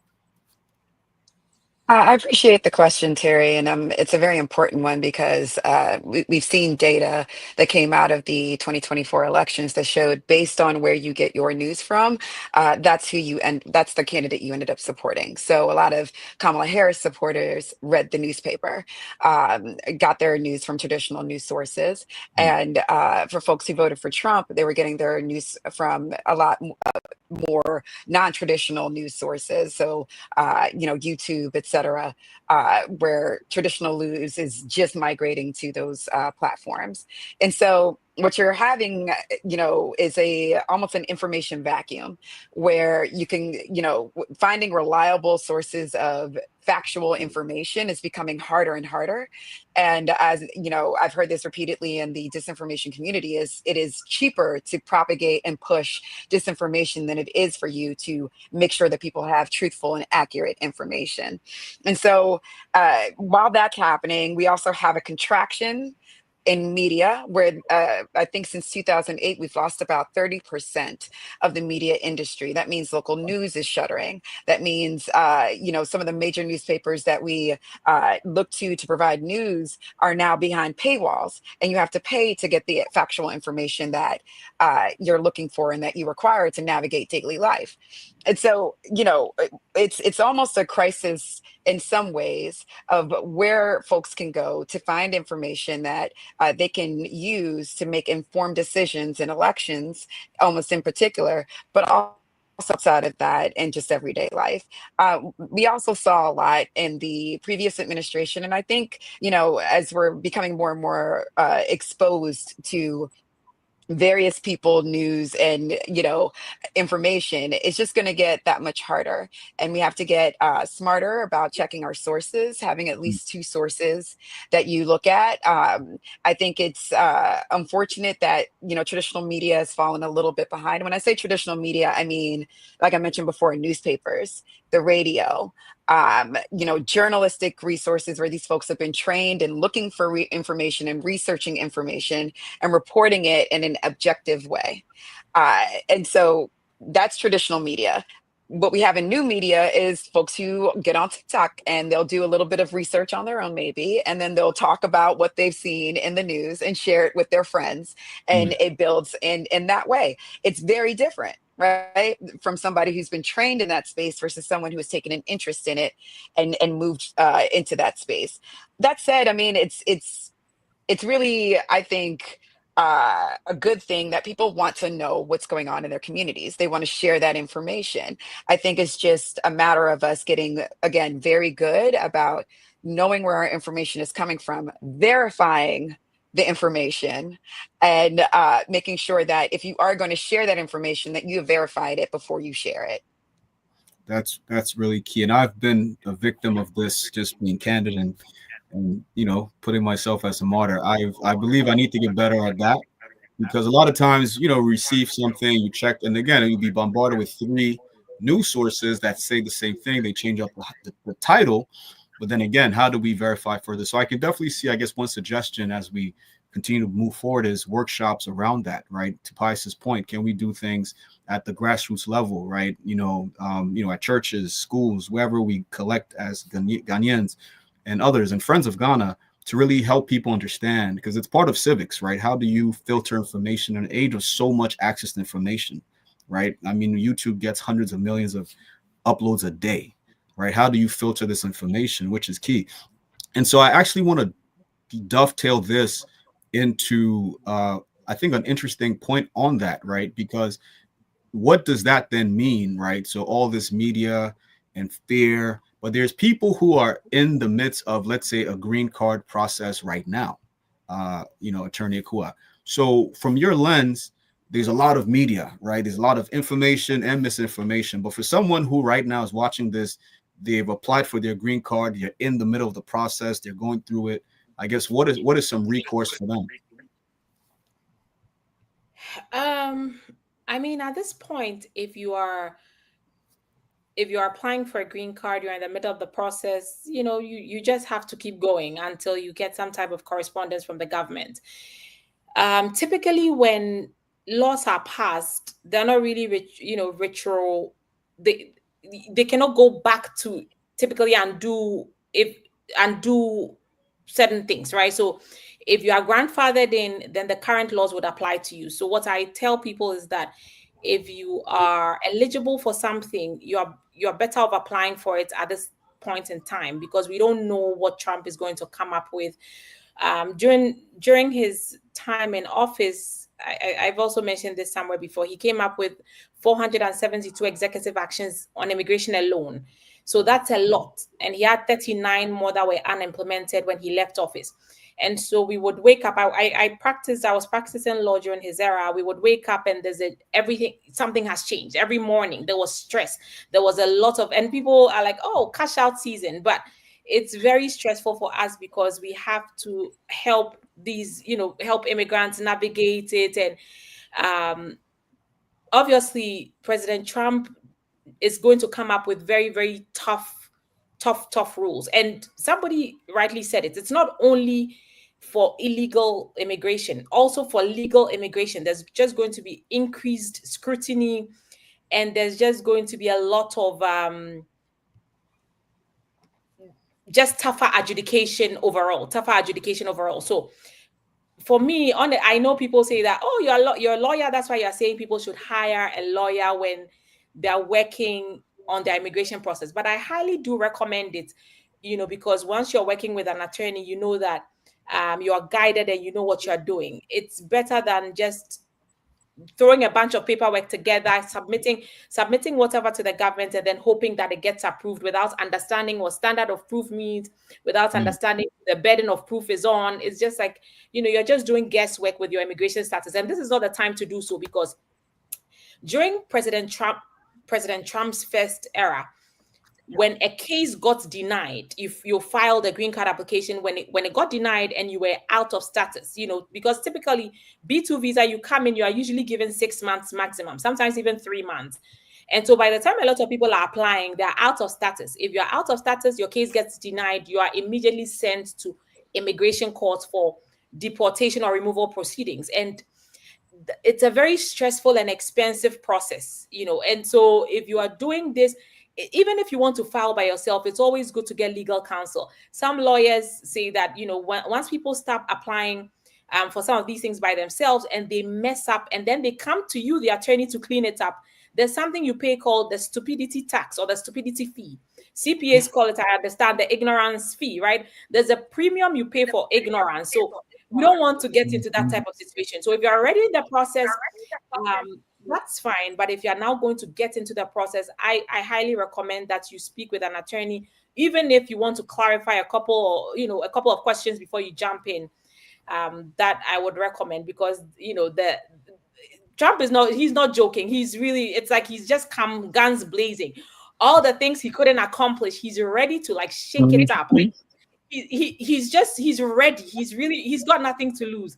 And so he's just ready for us. So we have to be also ready for him as we prepare. Because I understand that they are in rooms having meetings, they are drafting policies, they are really serious at work. Day one, he said deportation, and he always says it. Immigration has been central to his campaign. It's what has gotten him here, because the Americans love it. They want to hear mass deportation. Then they go really excited because that's what they want. So he's going to try to act on that as much as possible. So if you're in the process, keep going. If you get correspondence from the government and you don't understand something, don't respond to it by yourself. Try to get legal guidance in order to make sure you're well represented. No, that's very interesting and true. Yeah. I'm so sorry, Terry. And I feel like it's very important to note something here with regard to Trump's approach. And I have my certain views about him, but practically the way he looks at certain countries, we should also be watching that. We cannot assume because we're the most educated that we're contributing the most economically, that we are safe. We have to understand that there is something that they are pushing. In particular, Mr. Stephen Miller has pushed this idea of white replacement theory. Okay. And it's what they're basing a lot of it is rooted in scaring people into feeling like all these immigrants are coming in to replace white people. Okay. And it is something that Mr. Miller has pushed as part of his political career. And that is somebody who has the ear of Donald Trump. And so, like I said, our educational attainment, our economic contributions are extremely important, but we are also targeted as, Ghana and Africa. And, he did refer to certain countries as S-hole countries. So we have to listen to folks who are trained in these spaces, like Attorney Opoku is, and make sure that if we're getting official paperwork, that we are covering ourselves and protecting ourselves, because your degrees won't protect you in this situation. Yeah, yes. If I may add to that, I'm just going to say unequivocally that the man does not like us. I'm just going to cut right to the chase. Okay. So we're not first in line. It's unfortunate. Why should we be in a situation now where we have to claw our way to the front and go Hunger Games with other countries and all of this and try to prove our merit and validation and whatever is nonsense. And I'm not just saying that off of emotion. I'm saying that because Trump and his first administration tried to put Ghana on the terrorist list. Terrorist Explain country. that. Please explain. Yeah. So I think just to give you and to give the audience context, there's certain lists that you don't know about, right? Again, in your day to day, you're trying to work, feed your children, go to work, and then you hear, oh, Ghana is an amazing place. You see Ghana is safe. There's something called media marketing, and Ghana is trying very hard to make it seem like things are not really what they are. And so to give you all a lot of, again, it would be again, from a financial perspective, they call it fiduciary. We can misinform you, right? So what we're telling you is not based on our emotions. It's not based on how we feel. It's based on the facts. And these are people who work in Washington, D.C., who work with these people side by side and have known them for years. Go to parties with them, hear off the record conversation when they've drank a little bit too much, things that you will never hear before, right? Yes. So irrespective of who you voted for, again, it's fine. We're not here to judge who you voted for, but these are the facts, right? And so forget how you feel. These are the facts. And even for those of us who are, believe in Christianity, it says in the multitude of counsel, right? So we're getting counsel so we can move more strategically and just not be caught out there thinking everything is good. So so there's multiple ways to skin a cat. And what you will see in this administration is you will have the ideologues fighting with the policy technocrats, all to get to the same goal of depopulation of America, depopulating Black and brown people. Okay, but they will have different arguments.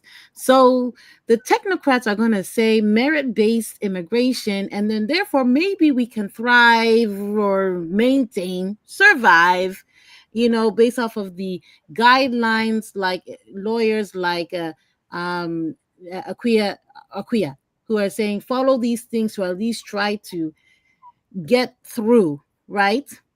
But they're the ideologues who are also going to be pressuring to say, make this as difficult as possible, because at the end of the day, it doesn't matter if you're a doctor or anything like that. We just don't want you. And the thing of the matter is that when we say we see this in practice, in that, like I said, Ghana was put on a terrorist list.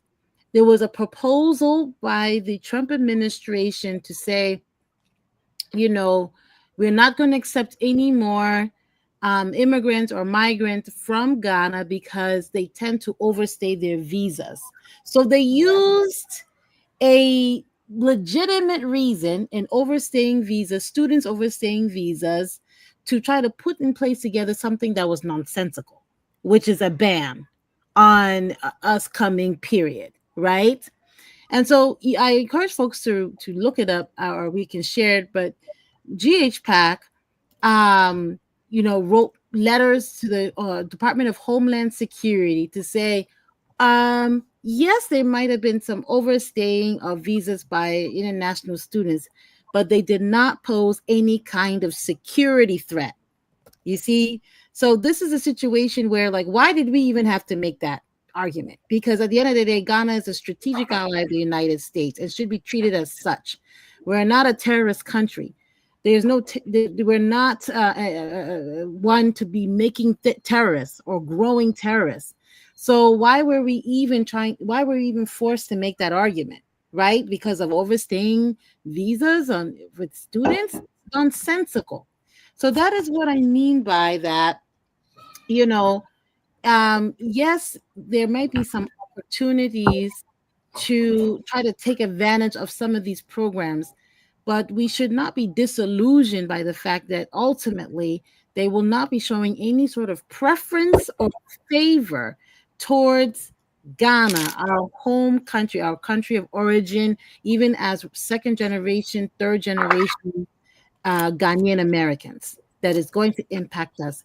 And we've been talking a lot about immigration, but we are not immune to the racist potential policies that we're going to see in education. So, like, all of these programs that have D&I, diversity and inclusion, programs for enrollment and recruitment, that includes international students. So, the whole purpose of diversity and inclusion is to get a diversity of perspectives at your university, at your academic institution. If all of those programs are getting targeted in a way that it's going to make academic institutions legally liable, because they're basically saying DNI is unconstitutional or this and that, that means international programs are also going to be threatened that way. So education is going to impact Africans. This Trump administration is going to impact the education for international programs, as well as for us who are second or third generation here who have benefited from affirmative action, even as we had, all the scores and all the, merit, right? But we benefited because it prevented academic institutions from doing what they did in the past, which was preference for legacy students, basically students that were majority white, who had the benefit of their grandfather or their father attending these institutions. It tamped that down and allowed for more diversity from people from all over. And we benefited from that. Africans benefited from that. Okay. What I'll say is that we're going to see this in housing. We're going to see this in mortgage lending. We're going to see all kinds of issues where rolling back diversity and inclusion is going to impact what we've been benefiting from for the past 20 years. 20 years. Because a lot of these programs came about in the last 20 years. Okay. So we have to be vigilant. And I'll say is like to get involved with organizations like GHPAC, because as these threats come, as a community, we need to lend our voices to say, no, it's not just African American or traditionally, historically disenfranchised African American. It's not just Latino. It's not just Asian. It's us too that are getting impacted, and we care about these things. Although people are going to assume like, hey, you know what? There's not enough voices pushing back on us, and the fact of the matter is Africans, especially Ghanaians, we live in swing states. We are in Ohio. We are in Virginia. We are in Georgia. We are in Wisconsin. Okay, so like if we start to say, no, we don't like you doing it, then they're going to think about 2028. They're going to think about 2026 and say, oh, wait a minute, we can't lose those votes. Those people stayed home last time. They're not going to stay home next time if we start doing things that impact them. And just to add into that, what you said is very true. And for me and my dad and I, and we talk about this, it's about also understanding that we benefit from a lot of the hard work that our African-American brothers and sisters have put in as well. And so we need to organize as a community amongst ourselves and also work alongside our African-American brothers and sisters as well. Because again, as a collective block, we are united, right? When I'm walking on the street, they're not going to say, well, that's an African guy from Ghana. They don't know. It's like, that's a black man in America. So this notion that we're better than them, people, no one can look at you and say you're African. Maybe unless they've been to Ghana, they can see, okay, your features, but you're in the same boat. So we need to organize as a community amongst ourselves so we can be better allies to the people who've been fighting for centuries so that you can even come here, right? So you can even come here and go to school and say, oh, I'm an educated African. It wasn't you who did the fighting. It was other people. They had hoses, dogs. You've seen the pictures. And if you haven't seen the pictures, I really encourage you to just go and look at what people went through just to go to school, for you and I to come here and benefit and then turn around and try to insulate ourselves against things that will affect all of us, right? And so that is the work that GHPAC does. And so just as we bring this to a close, how can we get involved, right? People are busy. You have professionals, people are doctors, lawyers, people work, in different spaces, healthcare, home health aid, people are taxi drivers. Some people don't have the time, right? So what are some ways that, we can support the work that GHPAC is doing for those of us who don't have the time, but want to, lend our efforts to the work that you're doing, advocating on our behalf, right, in these places? So I'll just jump in, and then I think Adjoa or Nina can add color and Pius as well. But I think part of the start is being a member of the organizations that you have access to, or finding out what organizations are doing the work. Because being a member does not necessarily mean that you are also going to be tasked with being the labor, right? To do actual advocacy or protesting or any of that kind of stuff. But there's advantages and benefits to being a member because you get access to the information, so you know what's going on around you. And I think what I've seen and that I'm proud of with GHPAC is as we start to build our coalitions, not only within our organization, but through partner organizations, we are sharing information, right? And so we are coalition building as partners on an issue, but we're also sharing information and essentially activating our own base with a call to action to do one thing or another. I also think it has been really great to see Africans organized within areas of comfort, right? So we have like the Nurses Alliance Association. So you may not come to GHPAC, but if you're a nurse and kind of your immediate circle are nurses and you join a membership organization that speaks to your industry, and your identity as a Ghanaian, right? There's going to be information flowing there too that's going to be valuable to you, right? So we know in New York there's a large taxi cab coalition here, and so they also lobby on issues as well, Ghanaian men, and so there's so many opportunities to just be a part of community with people that are doing the work, or or at least not necessarily always on the front line, but information is flowing in that space.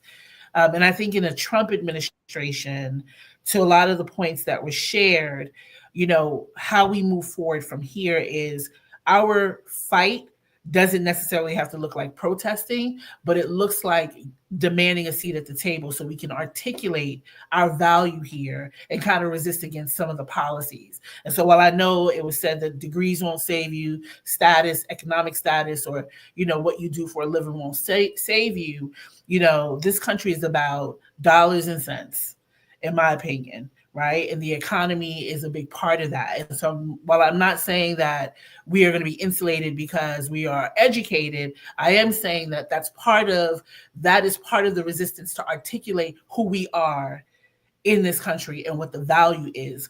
And is why as a community, we won't allow ourselves to be kind of like mishandled or pushed around in the way that the Trump administration is advocating for. So if that means we also have to resist, file any kind of legal grievances, that we know how to do that as a collective. And so that's why being a part of an organization where you have community, so when those opportunities come up, you are a part of that. So that's a start, at least, in how you can be engaged. That's good. And Pius, over to you. Many of us live in, again, swing states, right? Key cities and towns, and may not know what's coming up, what the election schedule looks like for local politics. For someone like yourself, I guess, what information can you share? How can people get involved? And again, I'm sure this will be things that we'll do moving forward, not just today, but as we grow this base. And I just want to mention something that it just dawned on me. So many people have probably heard of Project 25, right? Project 2025, yeah. So so that is pushed by the Heritage Foundation. I was talking to Ajwa one day, and she told me how this is how powerful GHPAC is, right? Members of Project 2025, aka the Heritage Foundation, I believe even attended some GHPAC events. Why would they attend events if we're not relevant? Think about this, right? These people are behind Project 2025. We are Ghanaians, right? Many of us don't get involved. We're just in our corner. But why would they attend this event, right? This is what we're speaking about. The people on this call have power, have connections, are at the tables that you don't have access to. And you may never have access to, and that's fine. But it's about having access to them to be advocates on your behalf in these rooms such that your voice can be heard. So, Pius, I just wanted to, really buttress that point because it shows how powerful you all are. And this is just 5 out of many of you all represented here. And I want people to really understand that we're not wasting your time. For those who've been with us for the past hour, 30 minutes, 2 hours, you have not wasted your time. What you have gained is access to people who are pushing for your children, for yourselves, for your healthcare, for your retirement, for your housing, for all these elements that affect your day-to-day that you don't have time to think about. They're thinking about these things for you every single day with your own families, their own children, their own spouses, their own uncles and aunties, but they're doing this work so that your life as a Ghanaian in America or in Ghana can be better. So, Pius, over to you. Thank you. I've seen that someone have posted, join us at Ghana Diaspora PAC.org. Yes, sign up so that you receive our emails, because we are going to continue. And I think Adjoa will speak more to this.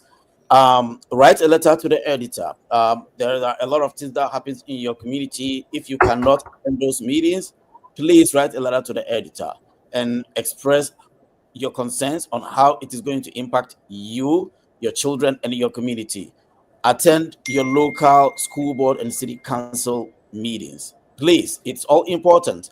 You don't have to attend every time, but just pay attention if there's something on agenda that you are an expert and you can speak either in support of or against. Elected officials, most of the time, especially at local level, they listen to their constituents. If 3 people, 4 people line up before they vote and say, don't do this, they're not going to do it. You will be able to change someone's mind.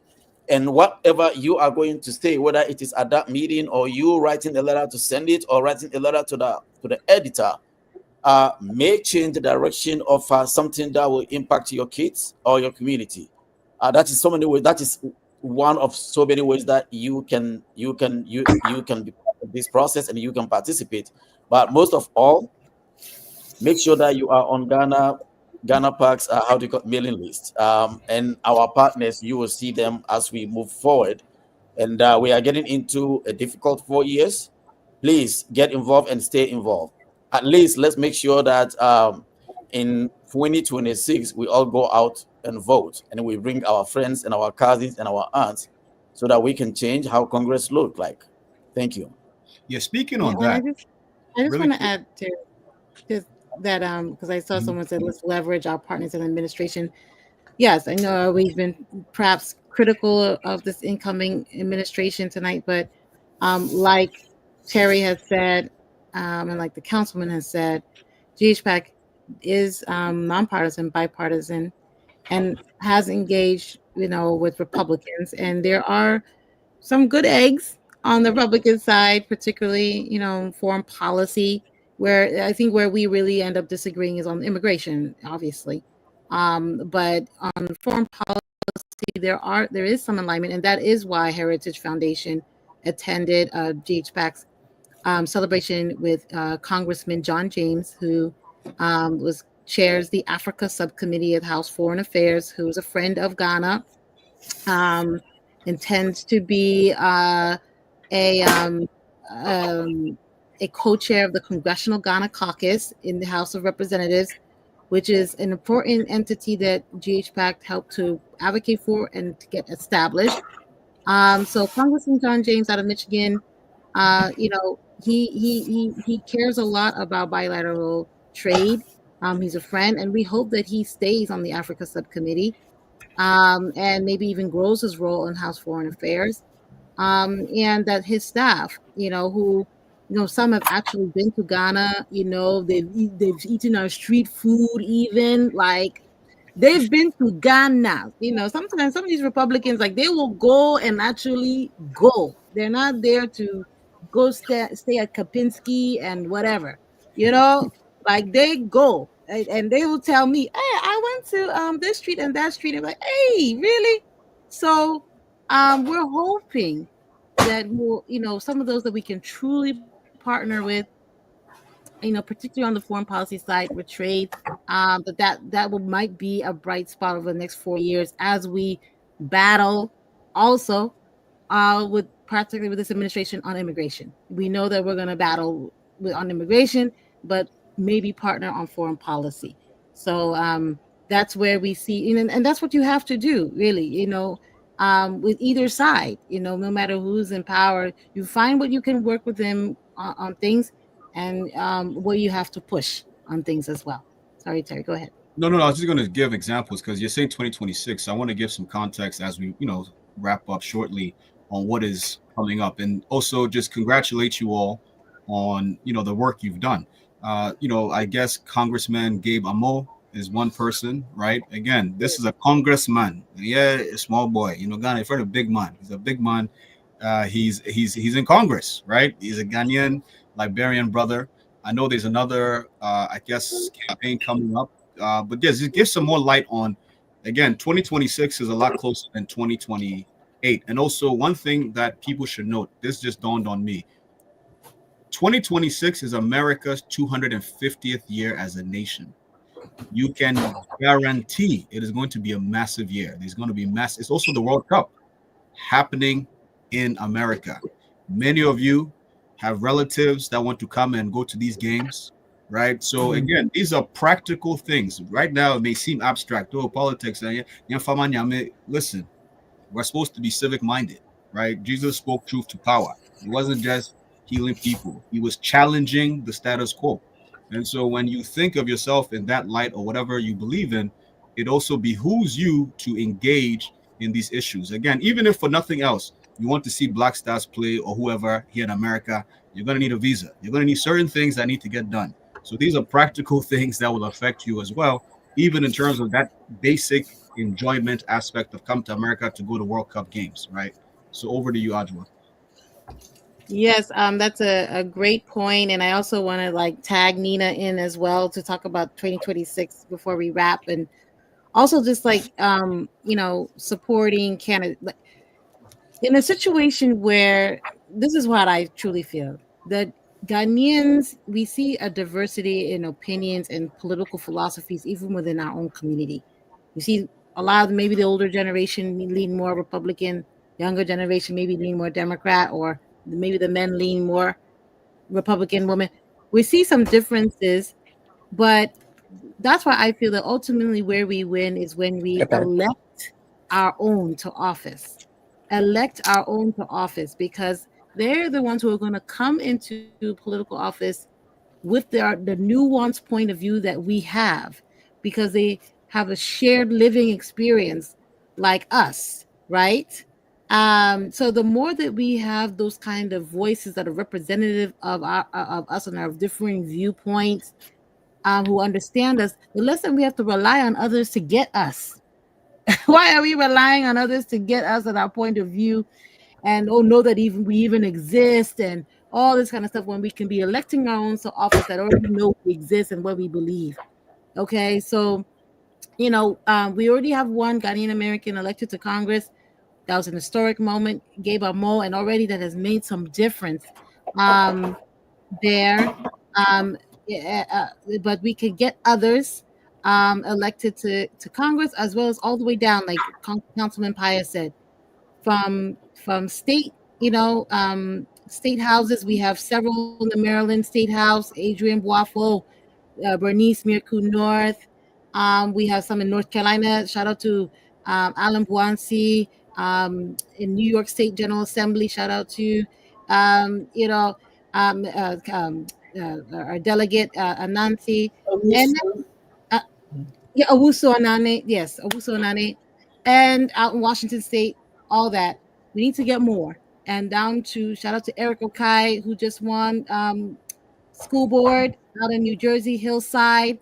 So all the way down, we need to get more selected. Nina, what would you say about 2026?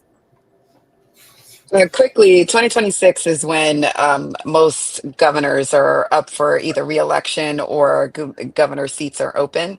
But it's also an opportunity to elect state representatives who will either block or support what those governors will try to put into place. I think what everybody has said is super important when it comes to those local elections. The state level, having worked in all three different levels of government, the state level is where you can make the most impact on a broad scale when it comes to change in your community. You see in the state of Maryland in particular, a lot of us are in Maryland. We have certain folks in place in Maryland where this is becoming a haven state for a lot of people who want to escape some of the more anti-immigration stances that some governors have, or their stances on healthcare for women. Maryland has become a haven because of the leadership and the makeup of our state legislature. And so 2026 it's a huge year. It also is an opportunity to kind of give a grade to the folks who were elected in 2024, to give folks who were elected in particular to Congress their grade as to whether they were serving the the community and showing up for you in the way that they were supposed to. And so every election is an opportunity to give a grade to the people who represent you. And 2026 will be the next opportunity for us to think about it on the state level and to look at local races that may be up in that particular year. Okay, wow, that's interesting. And I think that it lends to the point of what we should be doing, what we should be looking forward to. So 2026 will be a massive year, right? America at 250 World Cup. And hopefully we can get more Ghanaians, you know, and others that align with our values, Nigerian Americans, South Africans, Liberians, African Americans, Caribbeans, right? People that ultimately have a shared history with us, like it or not, right? And so ultimately, I'm very excited for the work that is ahead. Today was just a session to give you all the information that we need. And, you know, many people don't have, right? Who can say, I know people that are literally in DC, right? Many of us, you know, yeah, just today I saw the White House. At least I saw it, right? I didn't go inside, but I saw it. So, you know, these are people who they know it, right? Irrespective of who's in power, they are able to access the White House, right? Many of us cannot say the same, but we can through having access to these amazing panelists that have taken their time. So I just want to thank everyone for making time. Clap for yourselves if you are still here with us. Clap for the panelists. And I guess my final question, and then we can wrap this. So where do we go from here, right? And we can start with Ajwa, and then, you know, go across the board. Where do we go from here, and what can people look forward to moving forward? One thing I challenged Ajwa with is, and this is how we got here, right? The full circle story. The election happened. I was up till 3:30, 4 a.m., and then I went to sleep. I woke up and my phone could not stop blowing up. I moderated, you know, different communities and WhatsApp groups and things of that nature.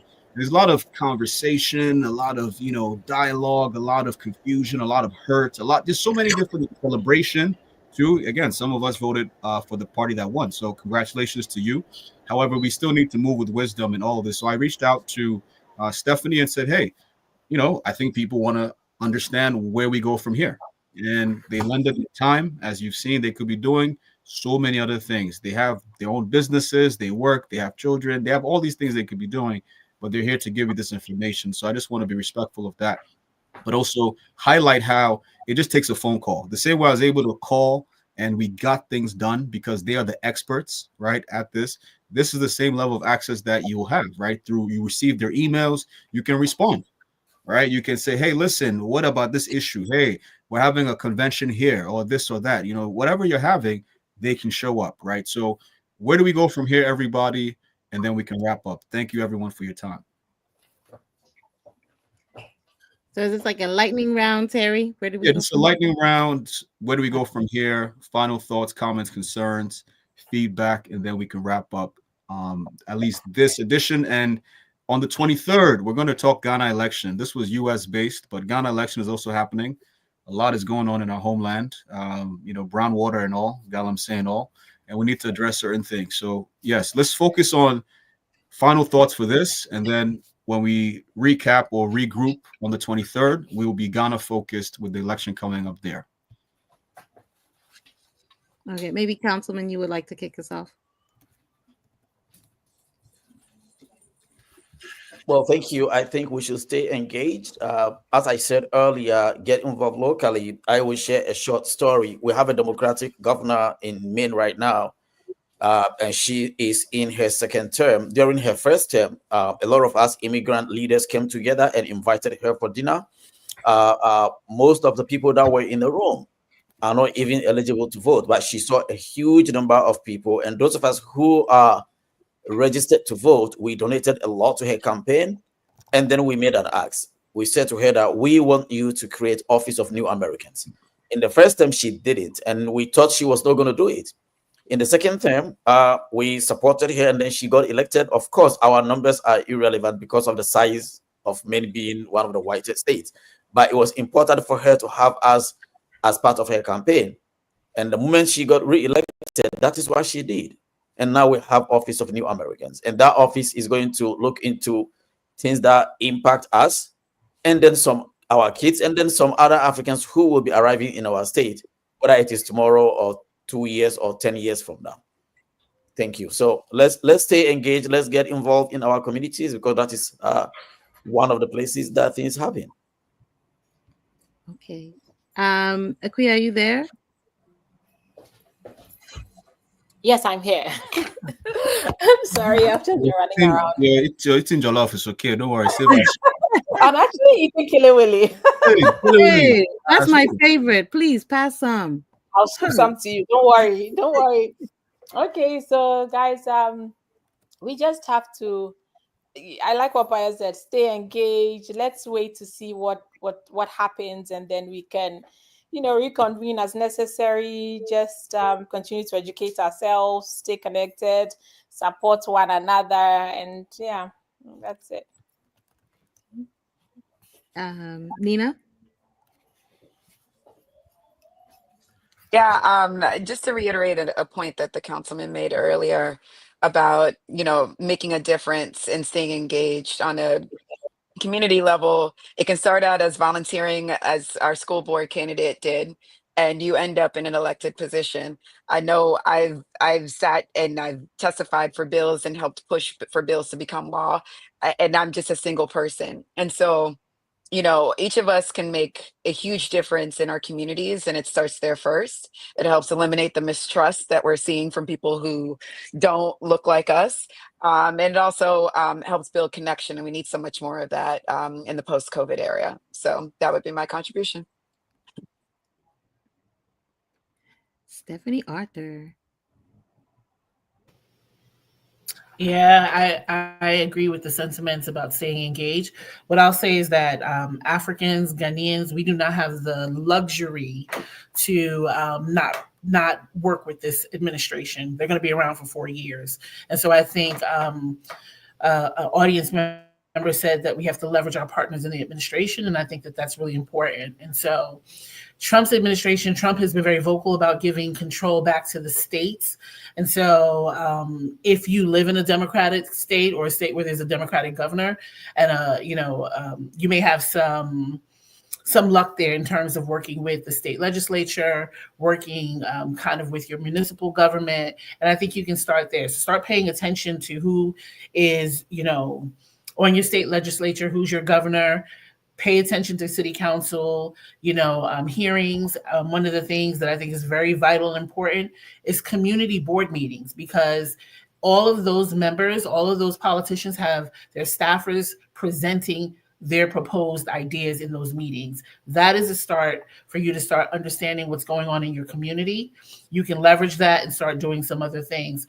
And the last other thing that I would say is that Ghanaians, naturally, we are leaders, right? If you look in the healthcare industry, the hospitality industry, a lot of Ghanaians are representatives in their union. They're union reps, right? The union space is also a great space. I mean, even though the Trump administration is somewhat anti-union, but I think that level of advocacy is a leadership space that is vital, because you represent the voices of your colleagues in negotiation issues, labor issues. And so if you want to be engaged, if you want to learn how to lead on a civic level, look at where you can lead in your own industry, your job space, and then obviously within your community, and then take it as high as you can.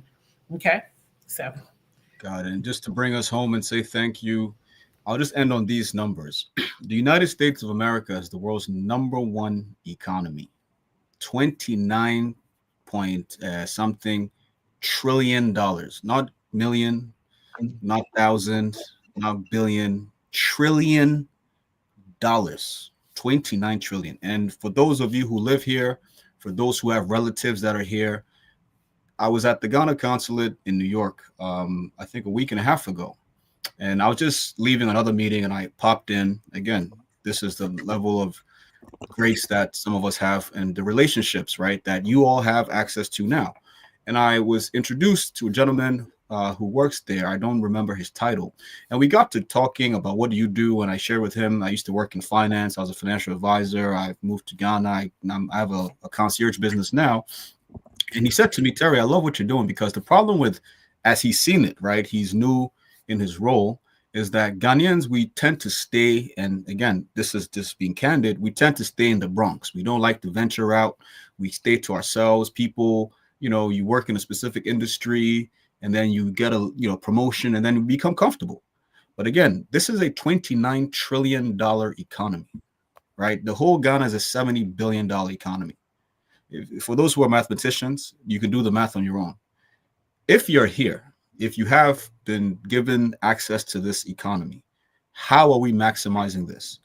You have children, you may have children, even if you don't plan to have children, relatives, right? If you're the breadwinner, it behooves you to really maximize where you are. And one of the things he said that was very powerful and hit home was a lot of us spend all our years in America focused on Ghana, and you don't ever go back home. A lot of people, unfortunately, have passed away. Rest in peace to those who are no longer with us, toiling away, working to build a house in Ghana. And they haven't established anything for themselves here in a $29 trillion economy. It just doesn't make sense to him. And so with that said, again, the ball is in your court. We're here to provide information. We are fellow Ghanaians and friends of Ghana, like many of you, and we're here to support you, right? And so as you engage with us, we'll engage with you. And now, hopefully, if you didn't know about GHPAC before, hopefully you have more context now. So thank you, everyone, for your time. We appreciate you.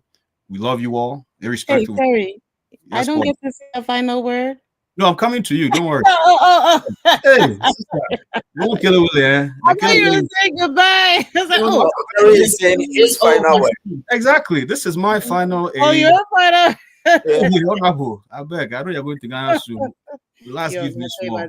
That's it. Yeah. So this is again my final words and thoughts. Again, as someone who's worked in the financial space before, there's a lot of us doing amazing things, but we don't engage. Right? We're comfortable. We're well off, and I understand. I fully understand. No one is blaming you, but this is your chance to leave a legacy. If it's not for you, think about your children. Think about your children's children. Think about all the people coming after you that you can impact. So, thank you so much for your time, Honorable Adjoa. Take us home. Oh, Terry, before you turn your camera off, I was going to say thank you so much for moderating this conversation, for kicking us in the pants and say, you know what, I mean, I'm hearing a lot of chatter. I'm hearing a lot of confusion out in our community. Maybe GHPAC should host this conversation. And it was a good idea. And, like Akuya said, perhaps we should check in more often and give you guys more updates as this administration comes into formation. And also as we begin our advocacy at GHPAC and we start to hear back from your policymakers about what they intend to do for real. Because again, a lot of this was conjecture, because this is what we can look at what they've done in the past or what they're saying. But, once, folks get into office, things can also change. So, and we will hear it first, like Terry said, because we do talk to lawmakers on a regular basis. And it's important that you guys know that as a Ghanaian community, that you have Ghanaians in these spaces representing Ghanaians and can get questions answered. So I've already seen some emails come through. Encourage everyone who's participated to email us at info@Ghana Diaspora PAC.org. Info at Ghana Diaspora. I for India, N for Nancy, okay. For Fred, O for Oscar at finish the rest, ne? Yes, Ghana. I don't even know how to spell Ghana. Diaspora, DIASPORA PAC.org. Email us. You can also join our WhatsApp chat group. I posted the link, but you can also join it via Facebook. Also, we have our Sunday strategic planning meetings every other Sunday. That's the best opportunity to hear on a more regular basis what we're up to, who we're talking to, what we're doing next. And so you can get access to those if you get on our mailing list and get the emails. So there's so many ways to get in contact with us. And if you have an interest in this background, if you want to run for office, let us know now, because we can help train you, provide you resource, finance you. Yes, we do that. And then, like Terry said, on the 23rd, we will have our 2024 Ghana election conversation at 12:30 p.m. on Sunday, on November 23rd.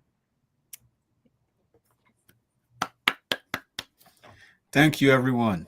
Now it's time to go and eat jollof. Bye-bye. Bye.